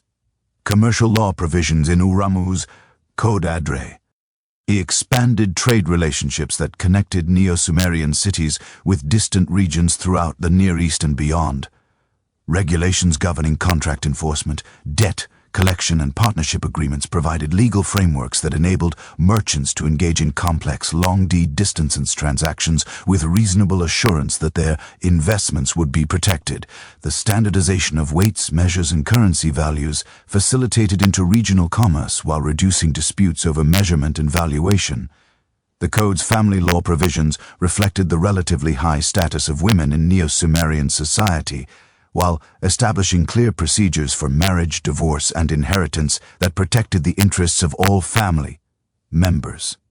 Women retained property rights after marriage and could initiate divorce proceedings under specified circumstances, indicating legal recognition of female agency that distinguished Sumerian law from many later legal traditions. The detailed regulations governing inheritance rights of children, spouses, and extended family members provided stability for family relationships while preventing conflicts that could destabilize social order. The implementation of Urnammu's legal code required the development of professional judicial institutions staffed by trained legal specialists who possessed detailed knowledge of statutory provisions and precedent cases. Court records from Neo-Sumerian cities reveal sophisticated legal procedures that included witness testimony, documentary evidence, and standardized forms of legal argumentation. These judicial systems provided accessible mechanisms for dispute resolution that reduced reliance on traditional kinship-based methods of conflict management. The administrative innovations introduced during Urnammu's reign extended far beyond legal reform to encompass comprehensive reorganization of governmental institutions and procedures. The establishment of standardized weights and measures throughout the Neorian state eliminated the confusion and fraud that had characterized commercial transactions during the period of political fragmentation. Royal workshops produced bronze weight standards according to precise specifications, while official measuring vessels ensured consistency in grain transactions and tax assessments. The development of sophisticated record-keeping systems enabled Neo-Sumerian administrators to manage complex governmental functions with unprecedented efficiency and accuracy. Thousands of ununiform tablets from administrative archives record transactions involving agricultural production, craft manufacturing, labor assignments, and military provisioning with remarkable detail and precision. These documents reveal mathematical capabilities and organizational methods that surpass the achievements of the earlier Mesopotamian civilizations. The administrative archives from Dreheim, a specialized livestock management center established during Uramu's reign, provide extraordinary insight into the systematic organization of Neo-Sumerian economic activities. This facility processed tens of thousands of cattle, sheep, and goats annually for redistribution to temples, government offices, and military units throughout the kingdom. The detailed records of animal receipts, processing, and distribution demonstrate logistical capabilities that enabled efficient resource management across extensive territories.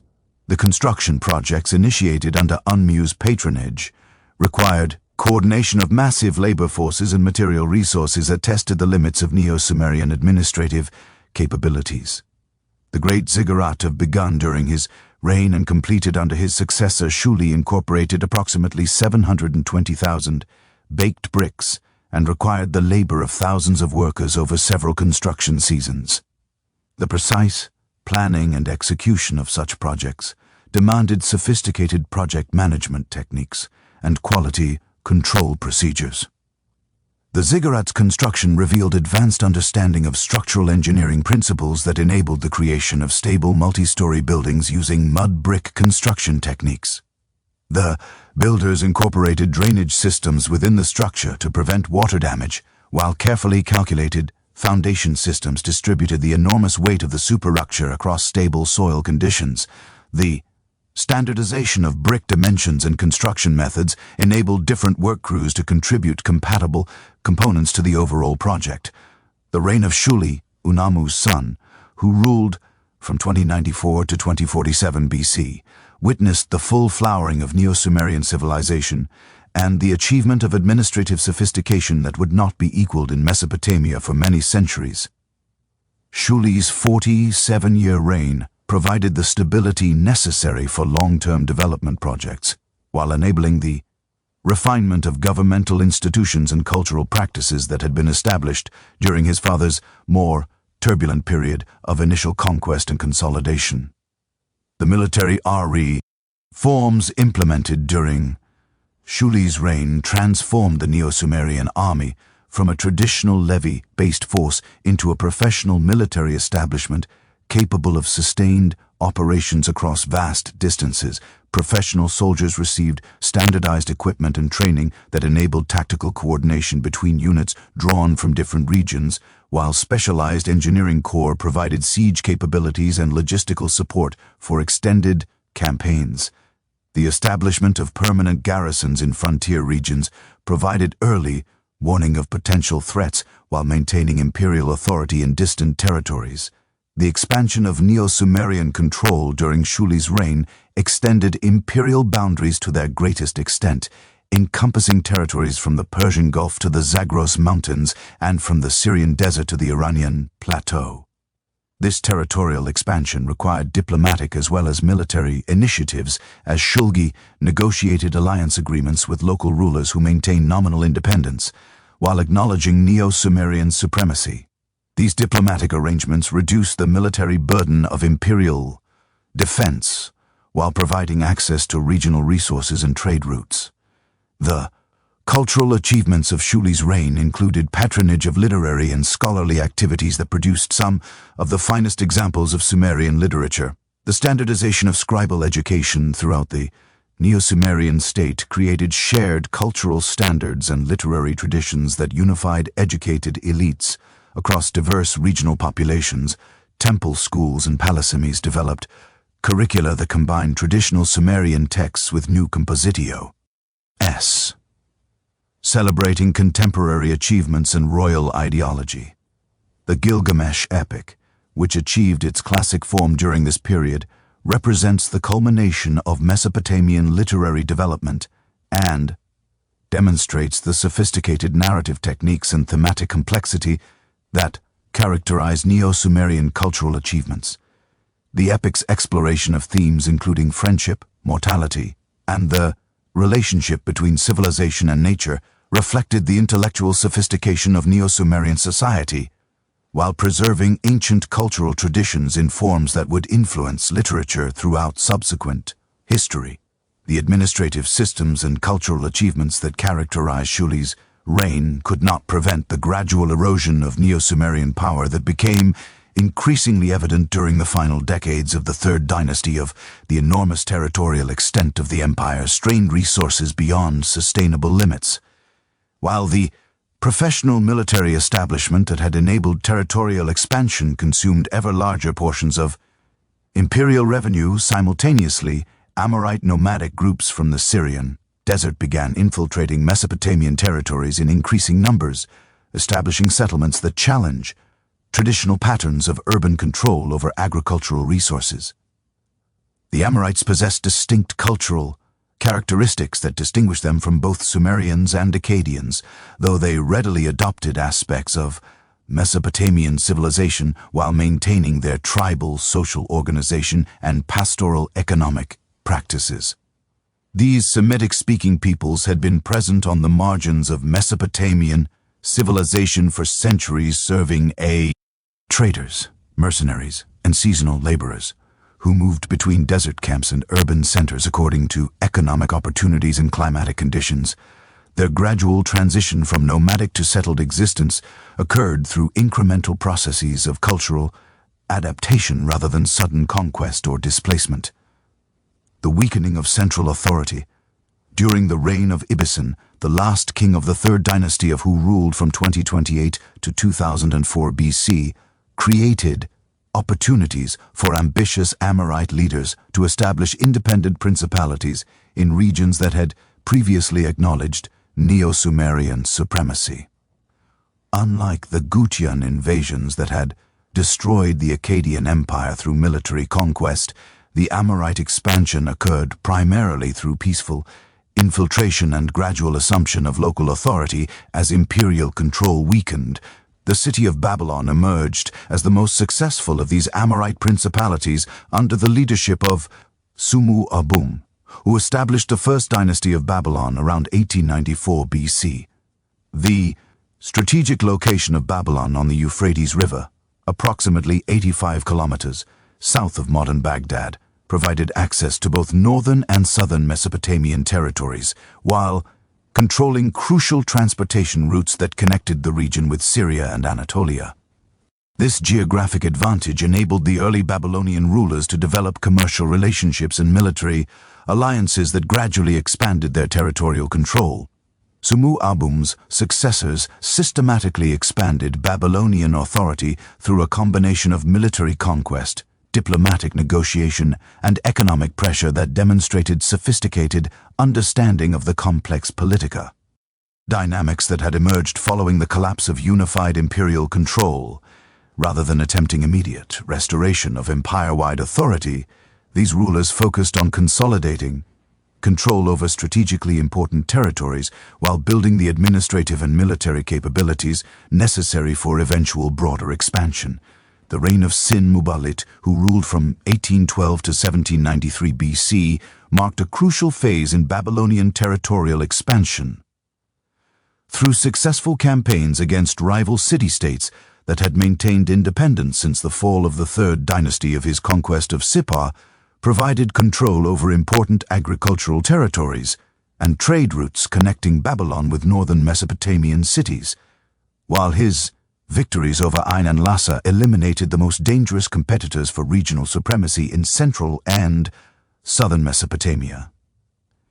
The military innovations that enabled Babylonian success reflected adaptation of traditional Mesopotamian warfare techniques to the changed political and technological conditions of the early second millennium BC. Babylonian armies incorporated larger numbers of professional soldiers equipped with improved bronze weapons, while siege warfare techniques had evolved to overcome the enhanced fortifications that many cities had constructed during the period of political fragmentation. The systematic use of battering rams, siege towers, and undermining operations enabled Babylonian forces to capture heavily fortified positions that would have resisted earlier siege methods. The ascension of Hammurabi to the Babylonian throne in 1792 BC initiated the most significant phase of territorial expansion and administrative innovatio in early Mesopotamian history. Since the Akkadian Empire. Unlike his predecessors who had focused primarily on regional consolidation, Hammurabi conceived and executed systematic campaigns that brought virtually all of Mesopotamia under unified Babylonian control. His 43-year reign witnessed revolutionary developments in law, administration, and royal ideology that would influence governmental practices throughout the ancient Near East for more than a millennium. Hammurabi's early military campaigns concentrated on eliminating remaining independent city-states in southern Mesopotamia while establishing defensive positions against potential threats from neighboring regions. The conquest of Uruk in 1787 BC brought the most prestigious Sumerian city under Babylonian control, providing both symbolic legitimacy and access to the extensive agricultural territories that had supported urban civilization in the region for more than 1,500 years. The subsequent capture of Isin completed Babylonian dominance over the traditional Sumerian heartland.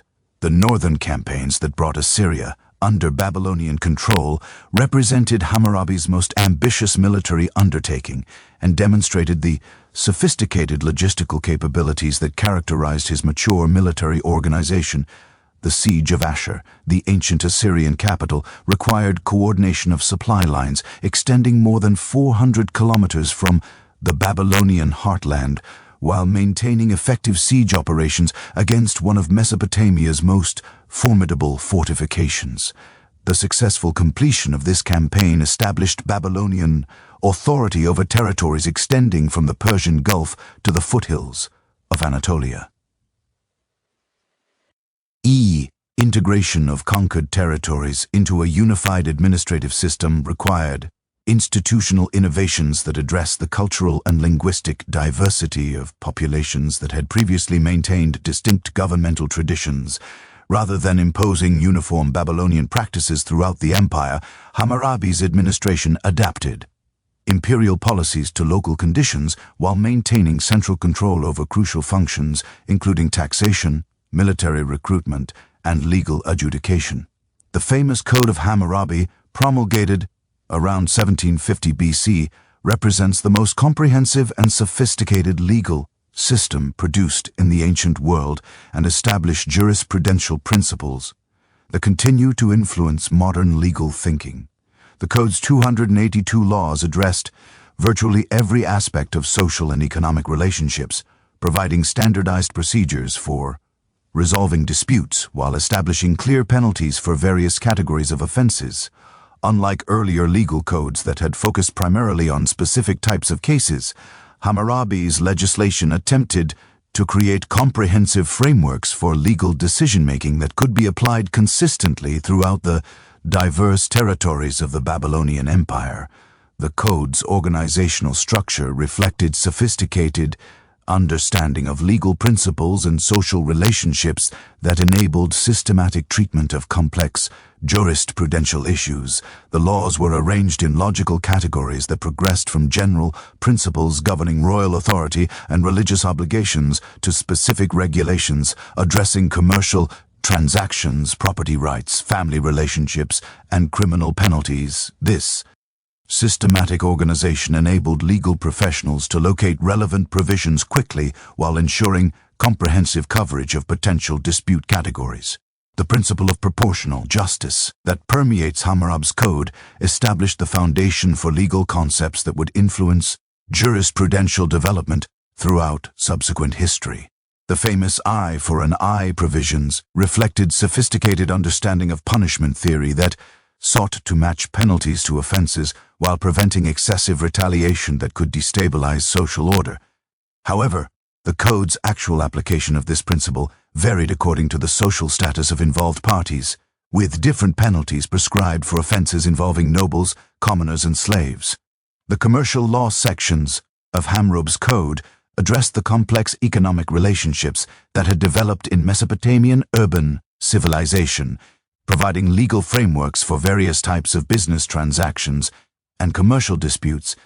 Detailed regulations governing contracts, partnerships, loans, and property transfers created predictable legal environments that facilitated long-distance trade and commercial investment. The standardization of interest rates, debt collection procedures, and bankruptcy regulations provided stability for economic relationships while protecting both creditors and debtors from exploitation. The code's treatment of agricultural relationships reflected the crucial importance of farming and irrigation management in Mesopotamian society, while addressing the complex property rights and labor arrangements that had evolved over centuries of intensive cultivation. Regulations Gove, RNing field rental, sharecropping agreements, and irrigation maintenance established clear responsibilities for landowners, tenants, and agricultural workers, while providing mechanisms for resolving disputes over crop shares, water rights, and land boundaries. Family law provisions in Hammurabi's code established comprehensive frameworks for marriage, divorce, inheritance, and child custody that balanced individual rights with social stability concerns. The code recognized various forms of marriage arrangements while establishing clear procedures for property division and child support in cases of divorce. Women retained significant legal rights, including the ability to own property, conduct business transactions, and initiate legal proceedings, though their legal status remained subordinate to male family members in many contexts. The criminal law sections of the code established detailed penalties for various categories of offenses while incorporating principles of evidence evaluation and judicial procedure that ensured fair treatment for accused individuals. The code distinguished between intentional and accidental harm, provided different penalties for crimes committed against different social classes, and established procedures for witness testimony and oath-taking that reduced the likelihood of false accusations and wrongful convictions. The implementation of Hammurabi's legal code required the development of professional judicial institutions, staffed by trained legal specialists who possessed detailed knowledge of statutory provisions and legal precedents. Court records from Babylonian cities reveal sophisticated legal procedures that incorporated written documenta, sion, witness testimony, and standardized forms of legal argumentation. These judicial systems provided accessible mechanisms for dispute resolution that reduced reliance on traditional methods of conflict management while ensuring consistent application of legal principles throughout the empire. The establishment of Babylon as the empire's cultural and intellectual center attracted scholars, artists, and craftsmen from throughout Mesopotamia and beyond, creating cosmopolitan environments that fostered innovation and cultural synthesis. The royal library and scribal schools at Babylon preserved and transmitted literary traditions from earlier Mesopotamian civilizations, while producing new works that reflected contemporary intellectual developments and royal patronage priorities. Mathematical innovations during Hammurabi's reign built upon earlier Mesopotamian computational traditions, while developing new techniques that enabled more sophisticated calculations and problem-solving methods. Babylonian mathematicians refined the sexagesimal system inherited from Sumerian tradition, creating standardized procedures for handling fractions, calculating areas and volumes, and solving algebraic problems that would not be equaled in mathematical sophistication until the development of Greek mathematics more than a millennium later. The mathematical tablets from the Old Babylonian period reveal computational capabilities that enabled precise calculation of compound interest, geometric progressions, and complex architectural measurements required for major construction projects. These mathematical techniques had practical applications in commercial transactions, agricultural planning, and engineering projects that supported the administrative and economic functions of imperial governance. Astronomical observations conducted by Babylonian scholars during this period established the foundation for systematic study of celestial phenomena that would influence scientific development throughout the ancient world. The regular recording of planetary positions, lunar phases, and seasonal variations created databases that enable prediction of astronomical events and development of accurate calendar systems. These observations required mathematical analysis techniques that pushed Babylonian computational capabilities to new levels of sophistication. The integration of astronomical knowledge with religious and administrative practices created calendar systems that coordinated agricultural activities, religious festivals, and governmental functions according to predictable temporal frameworks. The Babylonian calendar, based on lunar months with periodic intercalation to maintain alignment with seasonal cycles, provided stable, chronological references that facilitated long-term planning and record-keeping throughout the empire. The architectural achievements of Hammurabi's reign reflected the enormous resources available to the Babylonian state and the sophisticated engineering capabilities that had developed through centuries of monumental construction experience. The reconstruction of Babylon's city walls created defensive systems that incorporated the latest developments in military engineering while providing impressive visual symbols of royal power and urban prosperity. These massive fortifications, constructed from millions of baked bricks, extended for approximately 18 kilometers around the expanded city and incorporated defensive towers, gates, and internal compartments that could withstand prolonged siege operations. The palace complex constructed during Hammurabi's reign covered more than 2.5 hectares and included specialized areas for governmental administration, royal residence, and ceremonial functions. The throne room, measuring approximately 60 times 12 m, could accommodate large assemblies of officials and foreign dignitaries while providing impressive settings for royal audiences and diplomatic ceremonies. Adjacent administrative quarters housed the extensive bureaucratic apparatus required for imperial governance, including archives, treasuries, and offices for various governmental departments. The economic prosperity and administrative sophistication achieved under Hammurabi's reign established Mesopotamia as the dominant civilization of the ancient Near East, but the territorial extent and cultural influence of the Babylonian Empire could not prevent the gradual erosion of central authority that characterized the later centuries of the second millennium BC. Regional governors accumulated increasing autonomy as royal control weakened, while external pressures from Hittite expansion in Anatolia and Kassita, infiltration from the Zagros Mountains, created military challenges that strained imperial resources beyond sustainable limits. The political fragmentation that followed Babylon's decline created opportunities for ambitious rulers in northern Mesopotamia to develop new forms of military organization and territorial control that would ultimately surpass all previous achievements in imperial administration and conquest. The city of Ashur, strategically positioned on the Tigris River, approximately 350 kilometers north of Babylon, emerged as the center of this revolutionary transformation in military and political organization. The Assyrians had maintained their distinct cultural identity throughout centuries of Babylonian dominance, preserving traditional institutions and religious practices while adapting Mesopotamian administrative techniques to their particular geographic and demographic circumstances. The rugged terrain of northern Mesopotamia, with its rolling hills and seasonal rivers, required different agricultural methods and settlement patterns than the flat alluvial plains of Sumer and Babylon, creating social structures that emphasized military prowess and territorial expansion rather than intensive urban development. The rise of Tiglath-Pileser III to the Syrian throne in 745 BC marked the beginning of systematic military reforms that would transform Assyria from a regional kingdom into the most formidable military power the ancient world had yet witnessed. Unlike his predecessors, who had relied on traditional levy systems and seasonal campaigns, Tiglath-Pileser conceived and implemented comprehensive reorganization of Assyrian military institutions that created professional standing armies, capable of sustained operations across vast distances.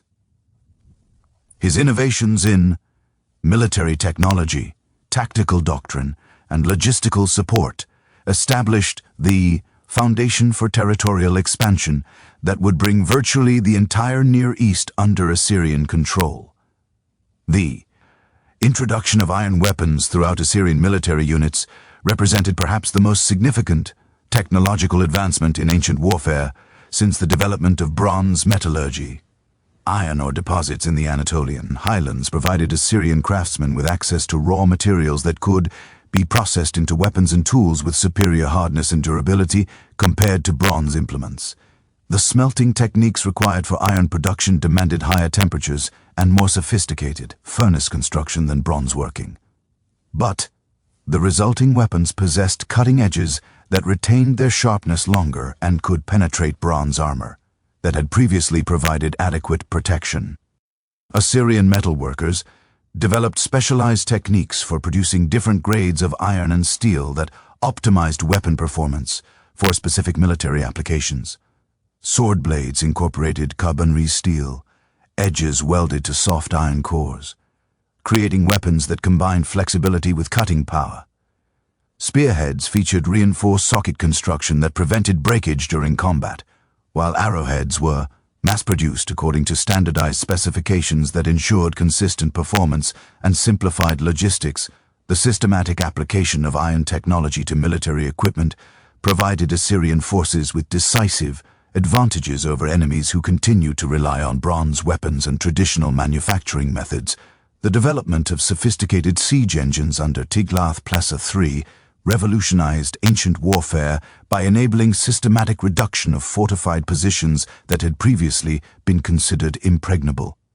Assyrian engineers constructed massive battering rams mounted on wheeled platforms and protected by bronze-plated roofs that could withstand defensive fire while delivering devastating impacts against city walls.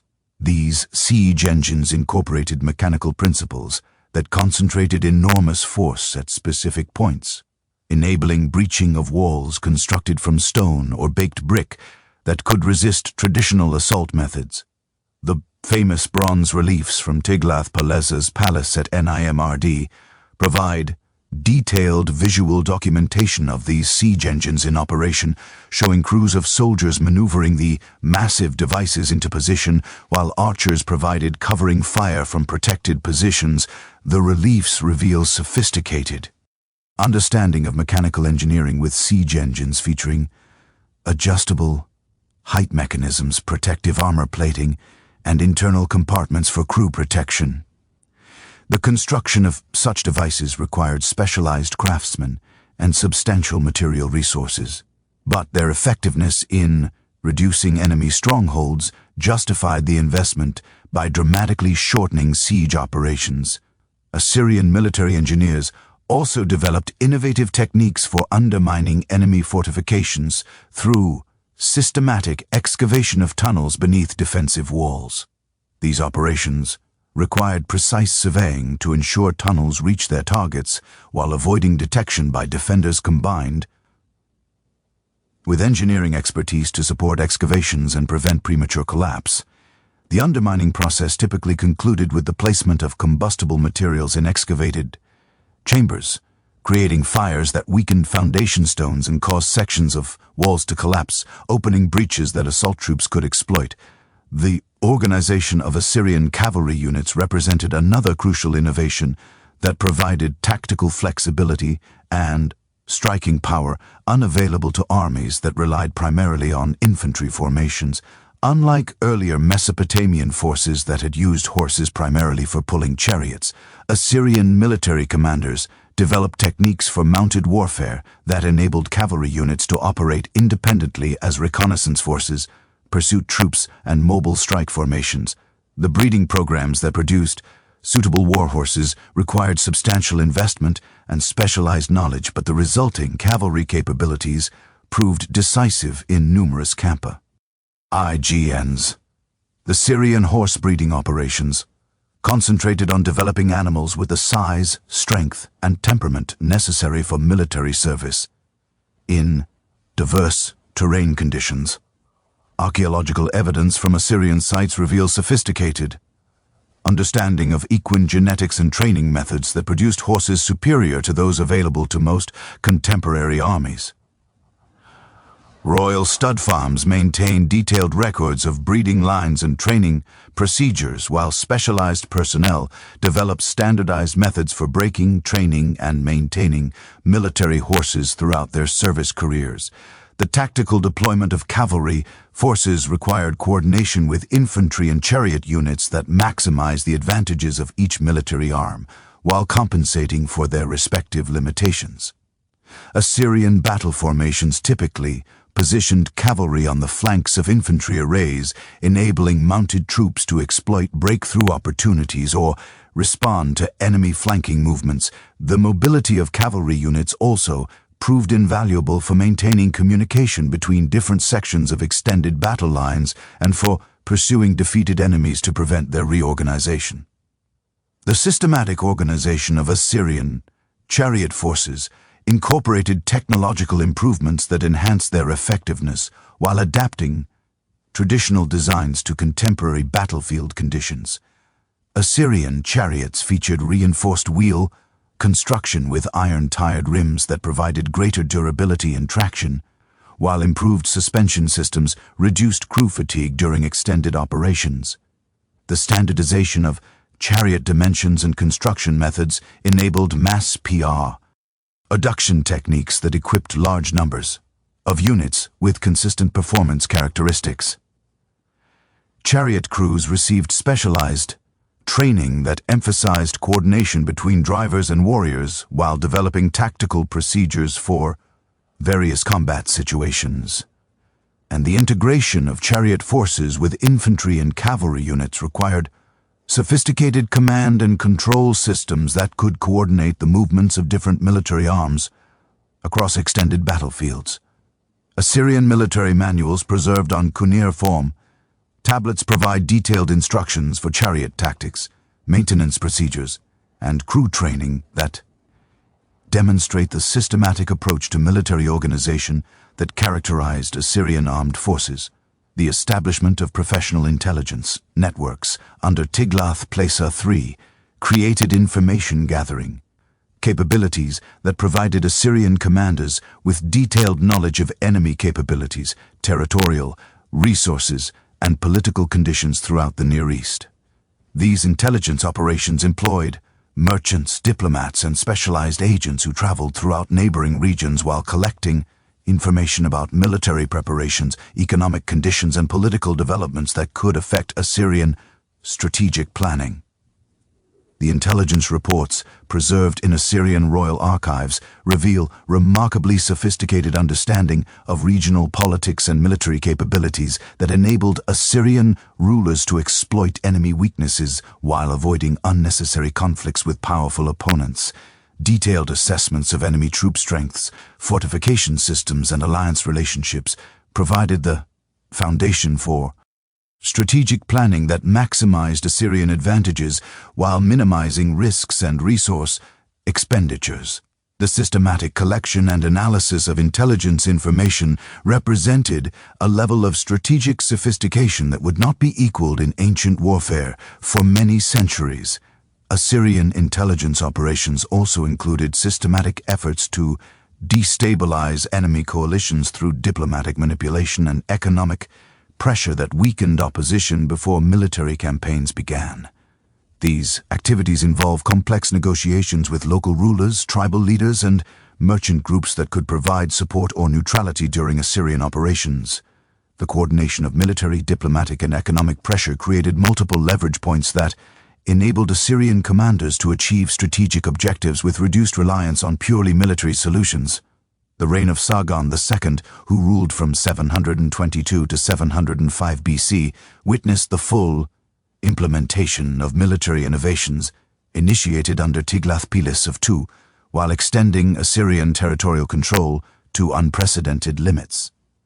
Sargon's systematic campaigns against the Kingdom of Israel, the Phrygian territories in Anatolia, and the Urartian strongholds in the Armenian highlands demonstrated the effectiveness of reformed Assyrian military institutions while establishing imperial boundaries that encompassed virtually all significant population centers and trade routes in the Near East.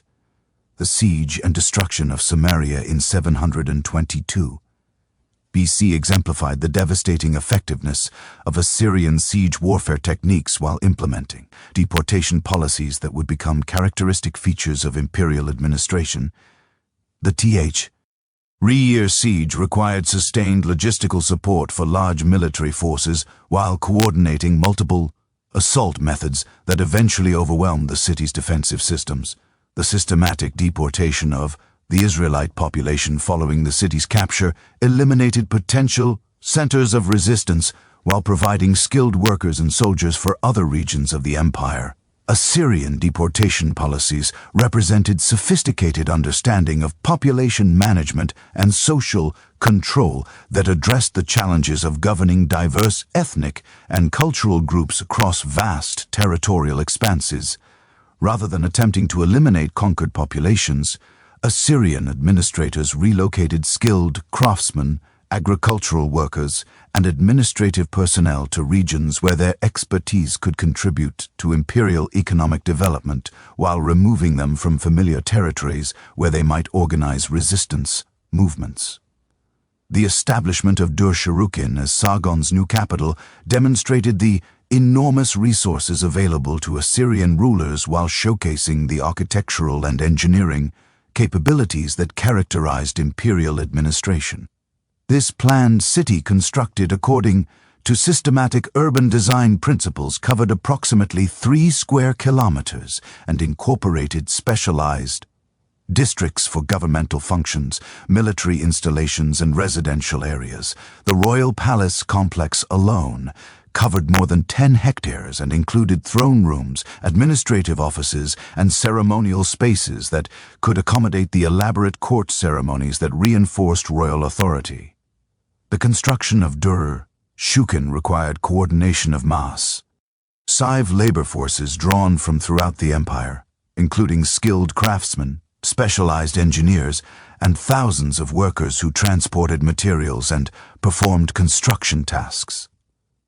The project's successful completion within Sargon's 17-year reign demonstrated administrative capabilities that could mobilize and coordinate resources across vast distances while maintaining quality control standards that ensured structural integrity and architectural consistency. The reign of Ashurbanipal, who ruled from 668 to 627 BC, marked the zenith of Assyrian imperial power while witnessing revolutionary developments in scholarship and cultural preservation that would influence intellectual development throughout subsequent history. Unlike his predecessors, who had focused primarily on territorial expansion and military conquest, Ashurbanipal combined continued military success with systematic efforts to collect, preserve, and organize the accumulated knowledge of Mesopotamian civilization. The great library established at Nineveh under Ashurbanipal's patronage represented the most ambitious scholarly project undertaken in the ancient world, bringing together literary, religious, scientific, and historical texts from throughout Mesopotamia and beyond. Royal scribes systematically copied manuscripts from temple and palace archives throughout the empire, creating comprehensive collections that preserved works spanning more than 2 millennia of Mesopotamian intellectual development. The library's holdings included approximately 30,000 cuneiform tablets, organized according to systematic cataloging procedures that enabled efficient retrieval and cross-referencing. The preservation of the Epic of Gilgamesh in its most complete form exemplifies the scholarly achievements of Ashurbanipal's library project while demonstrating the sophisticated literary analysis and editorial techniques employed by royal scribes. The epic's various versions and fragments collected from different cities and time periods were systematically compared and integrated to create authoritative texts that preserved ancient literary traditions while ensuring their transmission to future generations. This editorial work required detailed knowledge of Mesopotamian literary conventions, linguistic development, and historical context that enabled accurate reconstruction of damaged or incomplete manuscripts. The library's scientific collections included mathematical texts, astronomical observations, medical treatises, and technical manuals that documented the accumulated practical knowledge of Mesopotamian civilization. These works preserve computational techniques, observational data, and theoretical frameworks that represented centuries of systematic investigation and experimentation. The organization of scientific materials according to subject categories enabled scholars to access relevant information efficiently while facilitating comparative analysis and theoretical development. The administrative systems developed to manage Ashurbanipal's vast territorial holdings incorporated innovations in communication, record-keeping, and provincial governance that enabled effective control over the largest empire the world had yet seen. The establishment of standardized reporting procedures throughout imperial provinces created information networks that provided central authorities with detailed knowledge of local conditions, resource availability, and potential security threats. These communication systems required extensive infrastructure, including road networks, relay stations, and courier services that maintained regular contact between provincial governors and royal administrators. The taxation procedures and communication networks that sustained Ashurbanipal's vast empire provided the administrative foundation for one of the most remarkable periods in Mesopotamian history. Following Ashurbanipal's death in 627 BC, the enormous territorial extent of Assyrian control began to strain under the weight of its own success, creating opportunities for ambitious rulers in Babylon to reassert their independence and establish what would become the final flowering of Mesopotamian civilization. The Neo-Babylonian period, spanning from 626 to 539 BC, witnessed architectural achievements and cultural developments that surpassed even the greatest accomplishments of earlier Mesopotamian civilizations, while demonstrating the accumulated technological and administrative expertise of nearly 3 millennia of urban development. Nebuchadnezzar II ascended to the Babylonian throne in 605 BC, following his father Nabopolassar's successful rebellion against Assyrian control and the subsequent destruction of Nineveh in 612 BC. Unlike previous Mesopotamian rulers who had inherited established kingdoms, Nebuchadnezzar faced the enormous challenge of rebuilding Babylonian power from the ruins of Assyrian collapse, while competing with emerging powers, including the Median Empire in Iran and the expanding influence of Egypt under the 26th dynasty. His 43-year reign would transform Babylon into the most magnificent city the ancient world had ever witnessed, while establishing cultural and architectural standards that would influence urban development throughout subsequent history.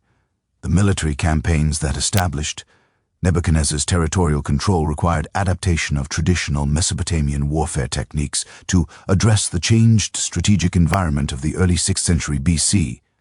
The collapse of Assyrian power had created a complex political landscape where multiple regional powers competed for control over crucial trade routes and agricultural territories. While new military technologies and tactical innovations demanded flexible responses from Babylonian commanders, Nebuchadnezzar's forces incorporated iron weapons and siege engines inherited from Assyrian military traditions, while developing new approaches to cavalry warfare and fortification construction that reflected contemporary battlefield conditions. The siege of Jerusalem in 597 BC demonstrated the sophisticated siege warfare capabilities that Nebuchadnezzar's engineers had developed through systematic study of Assyrian military techniques combined with their own innovations in siege engineering. The Babylonian forces constructed elaborate circumvallation works that completely surrounded the city, while maintaining supply lines extending more than 800 kilometers from the Mesopotamian heartland. These engineering projects required precise surveying and construction, techniques that enable the creation of temporary military installations capable of supporting large armies throughout extended siege operations. The siege engines employed during the Jerusalem campaign incorporated mechanical improvement (TS) that enhanced their effectiveness against the advanced fortification systems that had been constructed throughout the Levant during the preceding centuries of Assyrian expansion.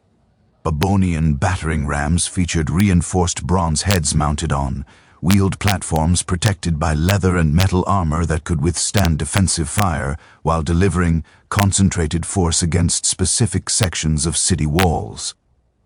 The systematic application of these siege techniques combined with diplomatic pressure and economic blockade eventually forced Jerusalem's surrender without the massive destruction that had characterized many Assyrian siege operations. The deportation of the Jewish population following Jerusalem's capture implemented population management policies that reflected Nebuchadnezzar's sophisticated understanding of imperial administration and social control. Rather than simply eliminating conquered populations, Babylonian administrators relocated skilled craftsmen, religious leaders, and educated individuals to Mesopotamia where their expertise could contribute to imperial development projects while removing them from familiar territories where they might organize resistance movements. This systematic approach to population management created diverse urban communities that enhanced Babylonian cultural and intellectual life, while providing the specialized skills necessary for ambitious construction projects. The famous Babylonian captivity that resulted from these deportation policies created unprecedented opportunities for cultural exchange and intellectual development that would profoundly influence both Mesopotamian civilization and the subsequent development of Judaism. The relocated Jewish communities brought with them sophisticated theological concepts, literary traditions, and historical perspectives that enriched Babylonian intellectual life while adapting their own cultural practices to Mesopotamian urban environments.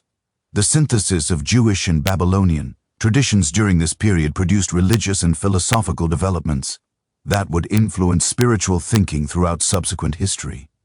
Jewish scholars in Babylonian exile encountered mathematical, astronomical, and literary traditions that had been accumulating in Mesopotamian cities for more than 2 millennia, creating opportunities for intellectual synthesis that enhanced both traditions.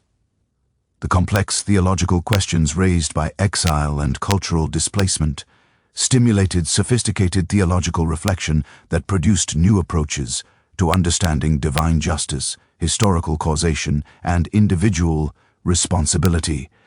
These intellectual developments would profoundly influence the subsequent development of Jewish thought while contributing to the cosmopolitan intellectual environment that characterized Nebuchadnezzar's Babylon. The construction projects initiated under Nebuchadnezzar's patronage required coordination of massive labor forces and material resources that tested the limits of Babylonian administrative capabilities while producing architectural achievements that would be remembered throughout subsequent history. The reconstruction of Babylon's city walls created defensive systems that incorporated the latest developments in military engineering while providing impressive visual symbols of royal power and urban prosperity. These massive fortifications, constructed from millions of baked bricks, extended for approximately 18 kilometers around the expanded city and incorporated defensive towers, gates, and internal compartments that could withstand the most advanced siege techniques available to contemporary armies. The famous Ishtar Gate, completed during Nebuchadnezzar's reign, exemplified the artistic and architectural sophistication that characterized late Mesopotamian civilization while demonstrating the technical capabilities that enabled the creation of monumental structures with unprecedented decorative complexity. The gate's construction required approximately 575 glazed brick reliefs depicting dragons, bulls, and other symbolic animals, arranged in sophisticated compositional patterns that created stunning visual effects through their brilliant blue, yellow, and white coloration. The glazing techniques employed in these decorations represented the culmination of ceramic technology that had been developing in Mesopotamian workshops for centuries. The production of glazed bricks for the Ishtar Gate required mastery of complex chemical processes that combined silica, alkali, and metallic compounds in precise proportions to create durable ceramic surfaces with consistent coloration and weather resistance. Babylonian craftsmen developed specialized kilns that could maintain the high temperatures necessary for proper glazing while providing controlled atmospheric conditions that ensured uniform results across thousands of individual brick components.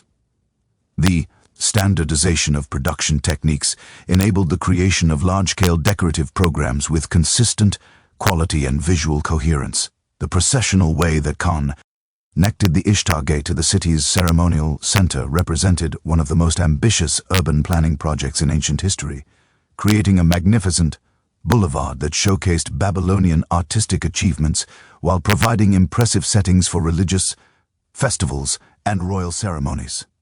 The roadway extended for approximately 1 kilometer through the heart of the city and featured walls decorated with glazed brick reliefs depicting lions, the sacred animal of the goddess Ishtar. These decorative programs required the production and installation of more than 1,000 individual relief panels, each crafted according to precise artistic specifications that ensured visual consistency throughout the extended composition.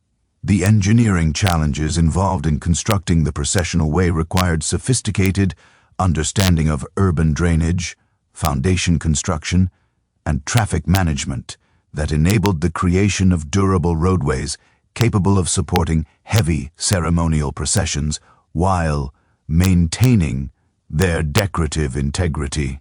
The roadway's foundation incorporated multiple layers of stone, gravel, and bitumen that provided stable support for the massive stone paving blocks while preventing water damage from seasonal flooding. The precise grading and drainage systems ensured that surface water was efficiently channeled away from decorative elements while maintaining smooth surfaces suitable for ceremonial use. Legendary hanging gardens of Babylon, described by ancient authors as one of the 7 wonders of the ancient world, may have represented the most ambitious horticultural project ever attempted in the ancient Near East, though their historical existence remains a subject of scholarly debate. Classical sources describe elaborate terrace gardens supported by massive stone arches and irrigated through sophisticated hydraulic systems that lifted water from the Euphrates River to elevated planting areas. The engineering challenges involved in such a project would have required innovations in structural design, water management, and agricultural techniques that pushed Mesopotamian technical capabilities to their absolute limits. Archaeological investigations at Babylon have failed to identify definitive remains of the hanging gardens, leading some scholars to suggest that the classical descriptions may represent confused accounts of gardens constructed at other Mesopotamian cities or entirely legendary creations. However, the sophisticated irrigation technologies and architectural capabilities demonstrated by other Nebuchadnezzar construction projects suggest that Babylonian engineers possess the technical expertise necessary for such ambitious horticultural undertakings.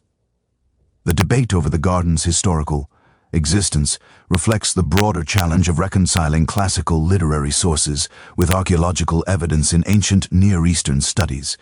The astronomical and mathematical achievements of Neo-Babylonian scholars represented the culmination of scientific traditions that had been developing in Mesopotamian cities since the early urban period.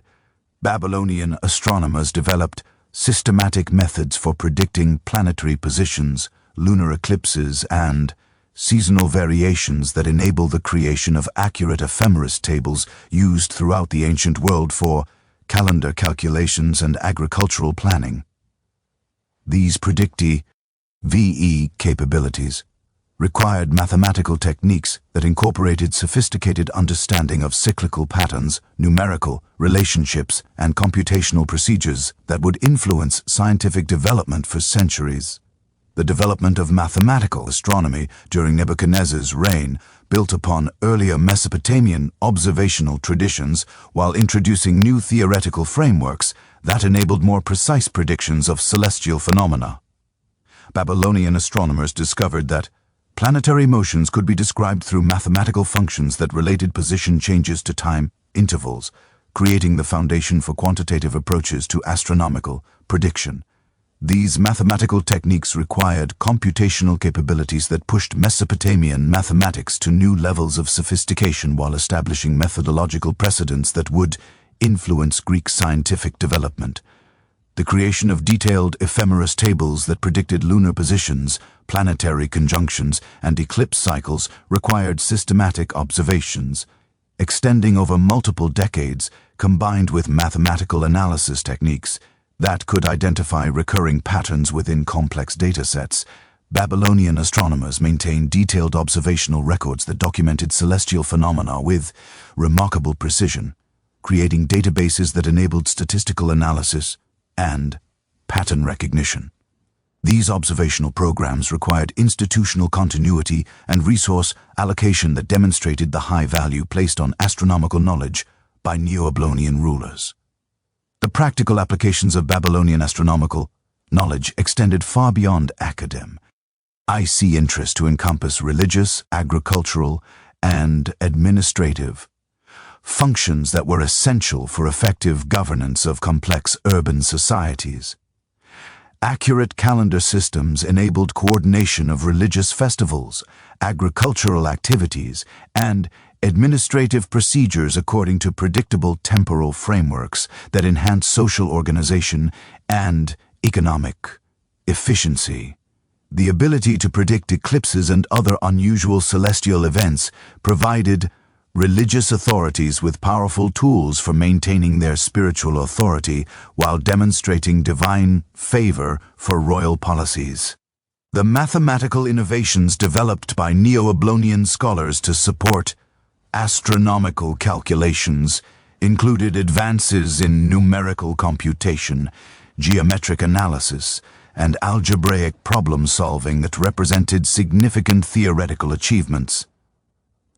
Babylonian mathematicians developed techniques for calculating square roots, solving quadratic equations, and analyzing geometric relationships that would not be surpassed in mathematical sophistication until the development of Greek theoretical mathematics several centuries later.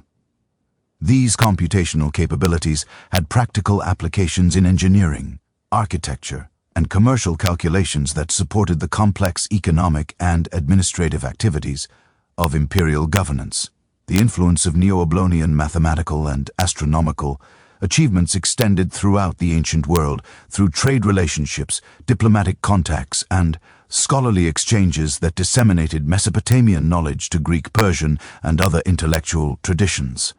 Greek philosophers and mathematicians acknowledged their debt to Babylonian sources adapting Mesopotamian techniques to their own theoretical frameworks and cultural contexts. The transmission of Mesopotamian scientific knowledge to Greek scholars established intellectual continuity that would influence scientific development throughout the classical period and beyond. The administrative systems developed to manage Nebuchadnezzar's territorial holdings incorporated innovations in record-keeping, communication, and resource management that enabled effective governance of diverse populations across extensive territories. The standardization of weights, measures, and currency throughout Babylonian territories facilitated interregional commerce while reducing transaction costs and commercial disputes. Royal workshops produced high-quality craft goods that were traded throughout the Near East, generating revenues that supplemented agricultural taxation and tribute payments from conquered territories. The economic prosperity and cultural magnificence achieved during Nebuchadnezzar's reign created the final flowering of independent Mesopotamian civilization.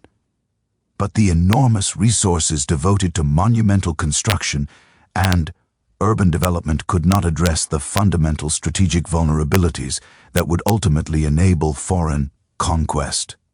The death of Nebuchadnezzar in 562 BC initiated a period of political instability and dynastic conflict that weakened Babylonian military capabilities.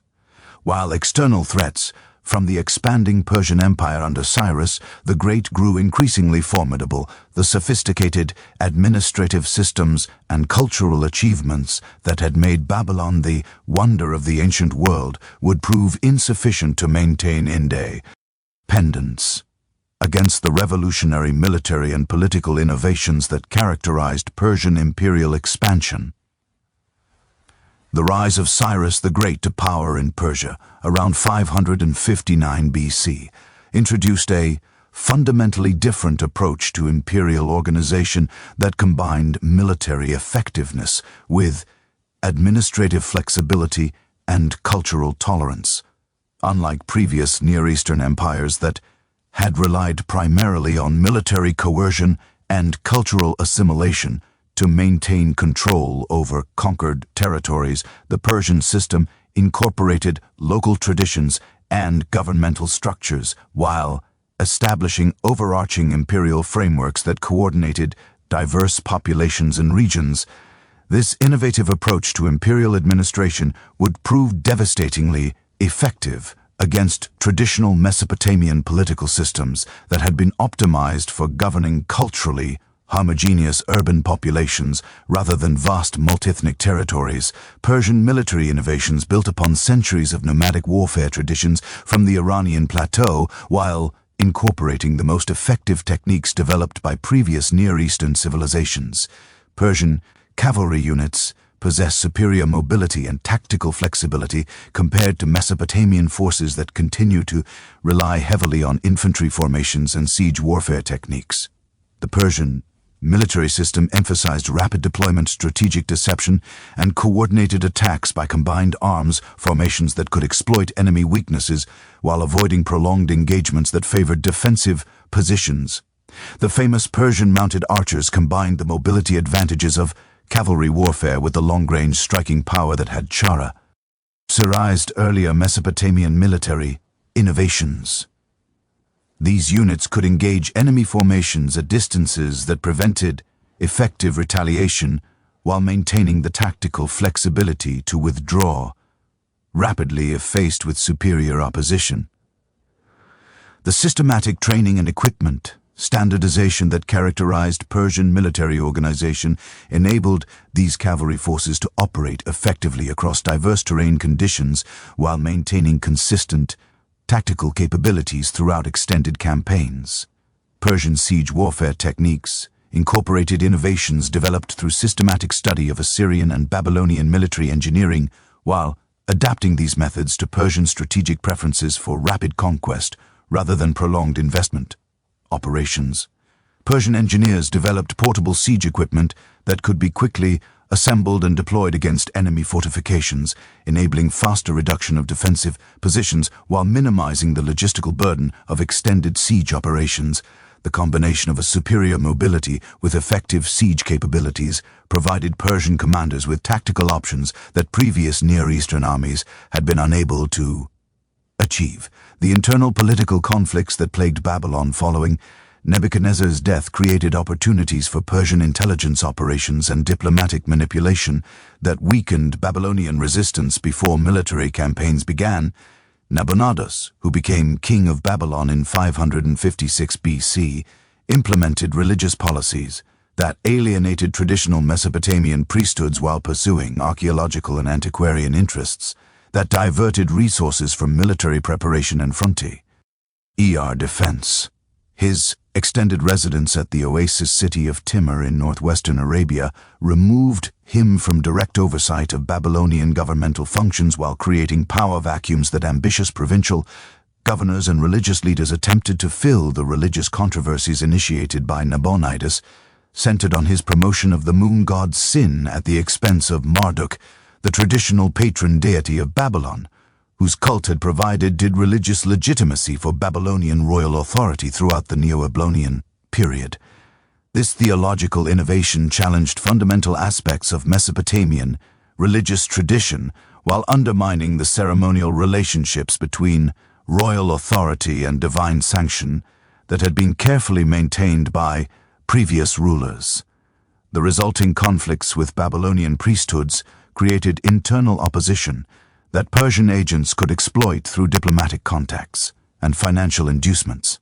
The Persian conquest of Lydia in 546 BC demonstrated the effectiveness of Cyrus's military innovations while establishing Persian control over crucial trade routes connecting Mesopotamia with Anatolia and the eastern Mediterranean. The defeat of Cussis, the legendary wealthy king of Lydia, sent shockwaves throughout the Near East and demonstrated that traditional defensive strategies were inadequate against Persian tactical innovations. The rapid collapse of Lydian resistance encouraged other regional powers to seek accommodation with Persian expansion, rather than risk similar military disasters. The systematic Persian advance toward Mesopotamian territories proceeded through careful diplomatic preparation that isolated Babylon from potential allies while encouraging internal opposition to Nabonidus's unpopular policies. Persian agents established contact with disaffected Babylonian nobles, provincial governors, and religious leaders who viewed Cyrus as a potential liberator from Nabonidus's controversial rule rather than a foreign conqueror. This diplomatic groundwork enabled Persian forces to advance through Mesopotamian territories without encountering the fierce resistance that had characterized previous foreign invasions. The famous Cyrus cylinder, discovered at Babylon and dating to 539 BC, provides detailed documentation of Persian propaganda techniques that portrayed Cyrus as a legitimate ruler chosen by Marduk to restore proper religious observances and governmental practices. The cylinder's text emphasizes Cyrus's respect for Babylonian religious traditions and his commitment to maintaining established cultural institutions while presenting Nabonidus as an impious ruler who had violated divine will through his religious innovations. This sophisticated propaganda campaign created ideological justification for Persian conquest while encouraging Babylonian cooperation with the new imperial administration. The actual conquest of Babylon in October 539 BC occurred with remarkably little military resistance, reflecting the effectiveness of Persian diplomatic preparation and the extent of internal opposition to Nabonidus's rule. Contemporary sources described the Persian army entering the city without battle while Nabonidus fled to avoid capture. The rapid and relatively peaceful transition of power enabled Cyrus to present himself as a liberator rather than a conqueror, facilitating the integration of Mesopotamian territories into the Persian Empire, while preserving the administrative and economic systems that had made Babylon prosperous. The Persian administrative system implemented in Mesopotamia incorporated existing Babylonian governmental structures while establishing imperial oversight mechanisms that ensured compliance with Persian policies and resource extraction requirements. Local administrators retained responsibility for day-to-day governmental functions, while Persian governors monitored activities and coordinated regional policies with imperial objectives. This flexible approach to provincial administration enabled efficient governance while minimizing cultural conflicts that could destabilize imperial control. The integration of Mesopotamian territories into the Persian Empire created unprecedented opportunities for cultural exchange and intellectual development that would influence civilization throughout the ancient world. Persian imperial policies actively encouraged the preservation and transmission of local cultural traditions while facilitating communication between different regions and peoples within the empire.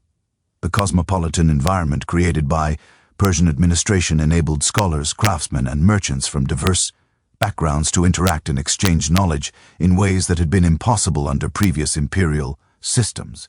The gradual decline of ununiform writing and Mesopotamian languages began almost immediately following the Persian conquest. Though this transformation occurred through gradual cultural change rather than deliberate imperial policy, Aramaic, which had been spreading throughout the Near East as a commercial lingua franca for several centuries, possessed practical advantages that made it increasingly attractive for administrative and commercial communications. The alphabetic Aramaic writing system, required far less training than cuneiform literacy, while enabling more efficient record-keeping and correspondence across the diverse linguistic communities of the Persian Empire. The Persian imperial administration adopted Aramaic as the official language for governmental communications throughout the empire, creating practical incentives for Mesopotamian administrators, merchants, and educated individuals to develop Aramaic literacy rather than maintaining traditional cuneiform skills.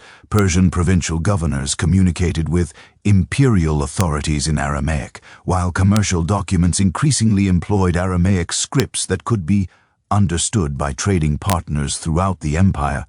This systematic adoption of Aramaic for practical communications gradually reduced the functional importance of cuneiform writing in daily life. The educational systems that had preserved and transmitted ununiform literacy for more than 3 millennia began to contract as demand for traditional scribal skills declined in favor of Aramaic competency. Temple schools continued to maintain cuneiform traditions for religious purposes.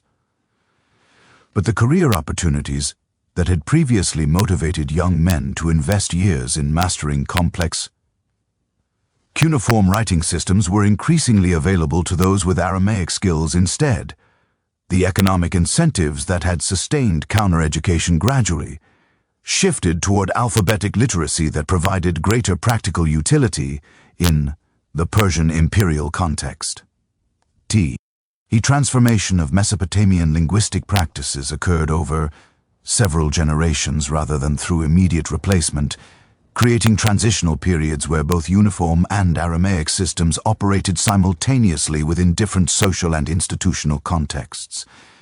Religious ceremonies, legal documents, and scholarly texts continued to employ ununiform writing for centuries after the Persian conquest, while commercial transactions, administrative correspondence, and diplomatic communications increasingly utilized Aramaic scripts.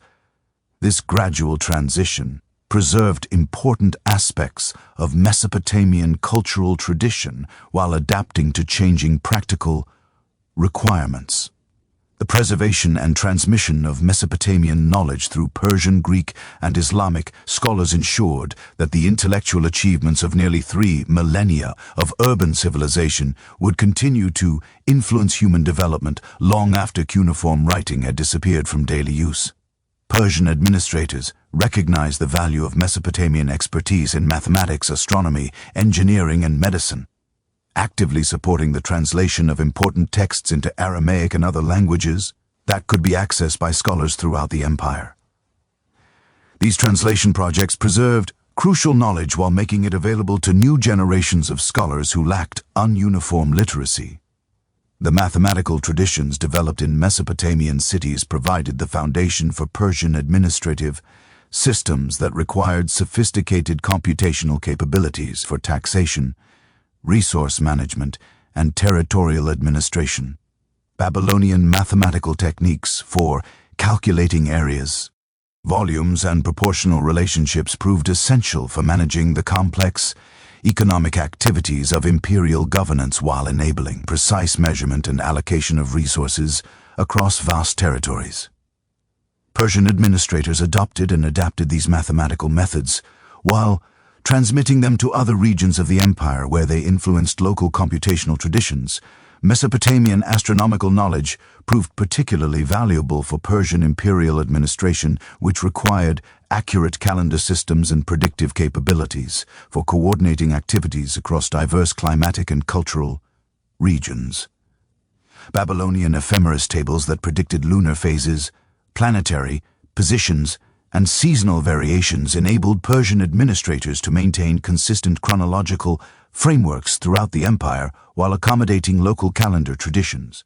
The systematic observation and mathematical analysis techniques developed by Mesopotamian astronomers provided models for scientific investigation that would influence intellectual development throughout the Persian period and beyond.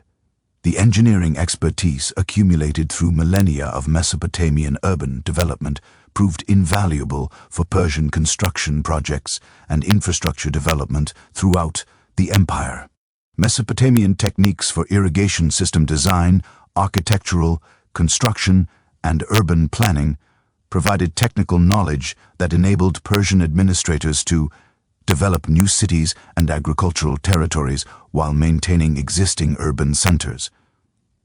The systematic approach to engineering problem-solving that characterized Mesopotamian technical traditions influenced Persian infrastructure projects from Pepalolis to the Indus Valley.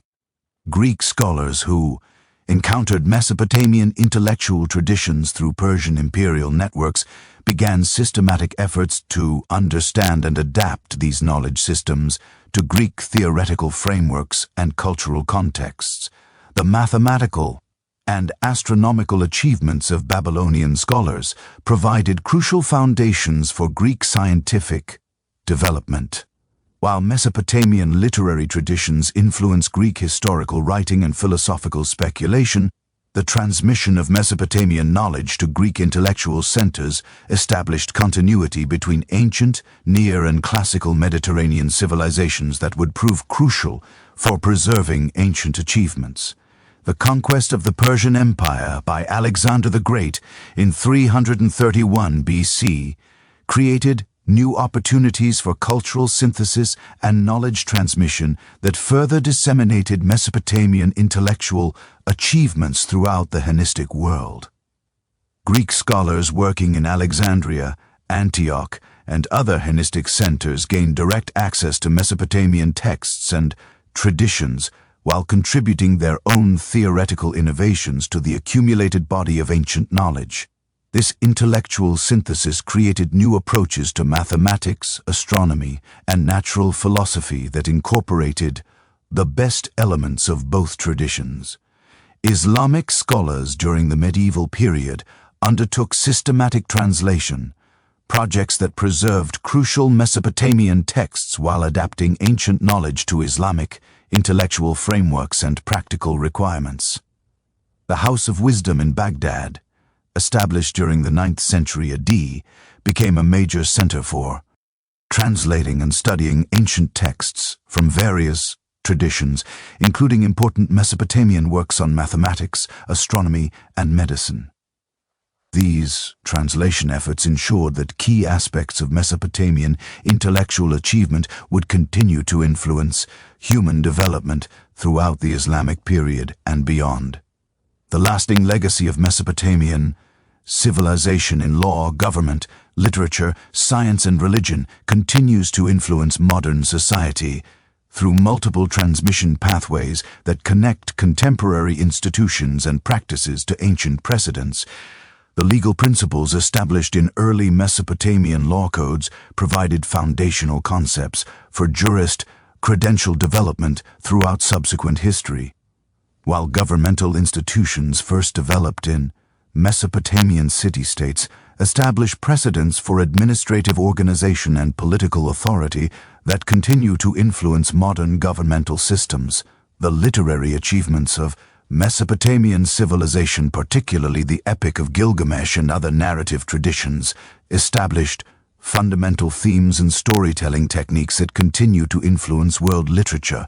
The exploration of universal human experiences, including friendship, mortality, and the relationship between civilization and nature that characterized Mesopotamian literary works, provided models for literary expression that transcended cultural and temporal boundaries.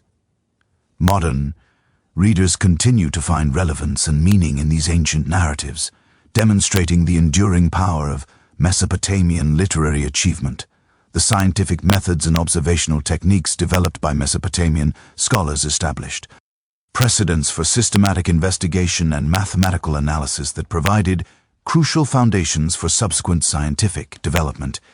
The quantitative approaches to astronomical observation, mathematical computation, and engineering problem-solving that characterized Mesopotamian intellectual traditions established methodological principles that continue to influence scientific investigation.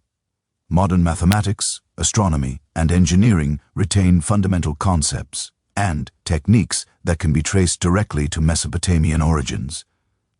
The religious and philosophical concepts developed in Mesopotamian civilization provided crucial foundations for subsequent theological and philosophical development throughout the ancient world and beyond. The sophisticated understanding of divine human relationships, moral responsibility, and cosmic order that characterize Mesopotamian religious thought influenced the development of Judaism, Christianity, and Islam, while contributing to philosophical traditions that continue to shape human understanding of fundamental existential questions. The urban planning, principles, architectural techniques, and engineering solutions developed in Mesopotamian cities established precedents for city design and infrastructure development that continue to influence modern urban development.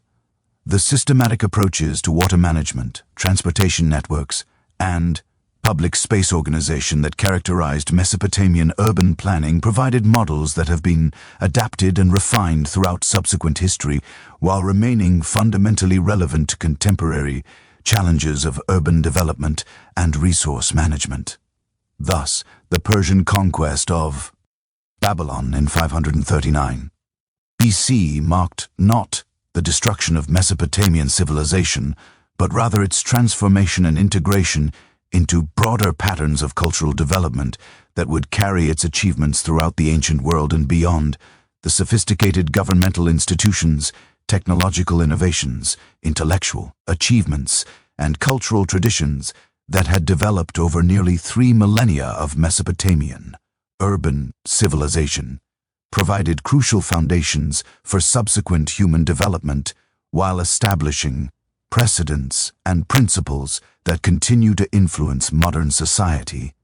The end of independent Mesopotamian political authority represented the beginning of a new phase in the transmission and adaptation of ancient achievements that would ensure their continued relevance throughout subsequent history.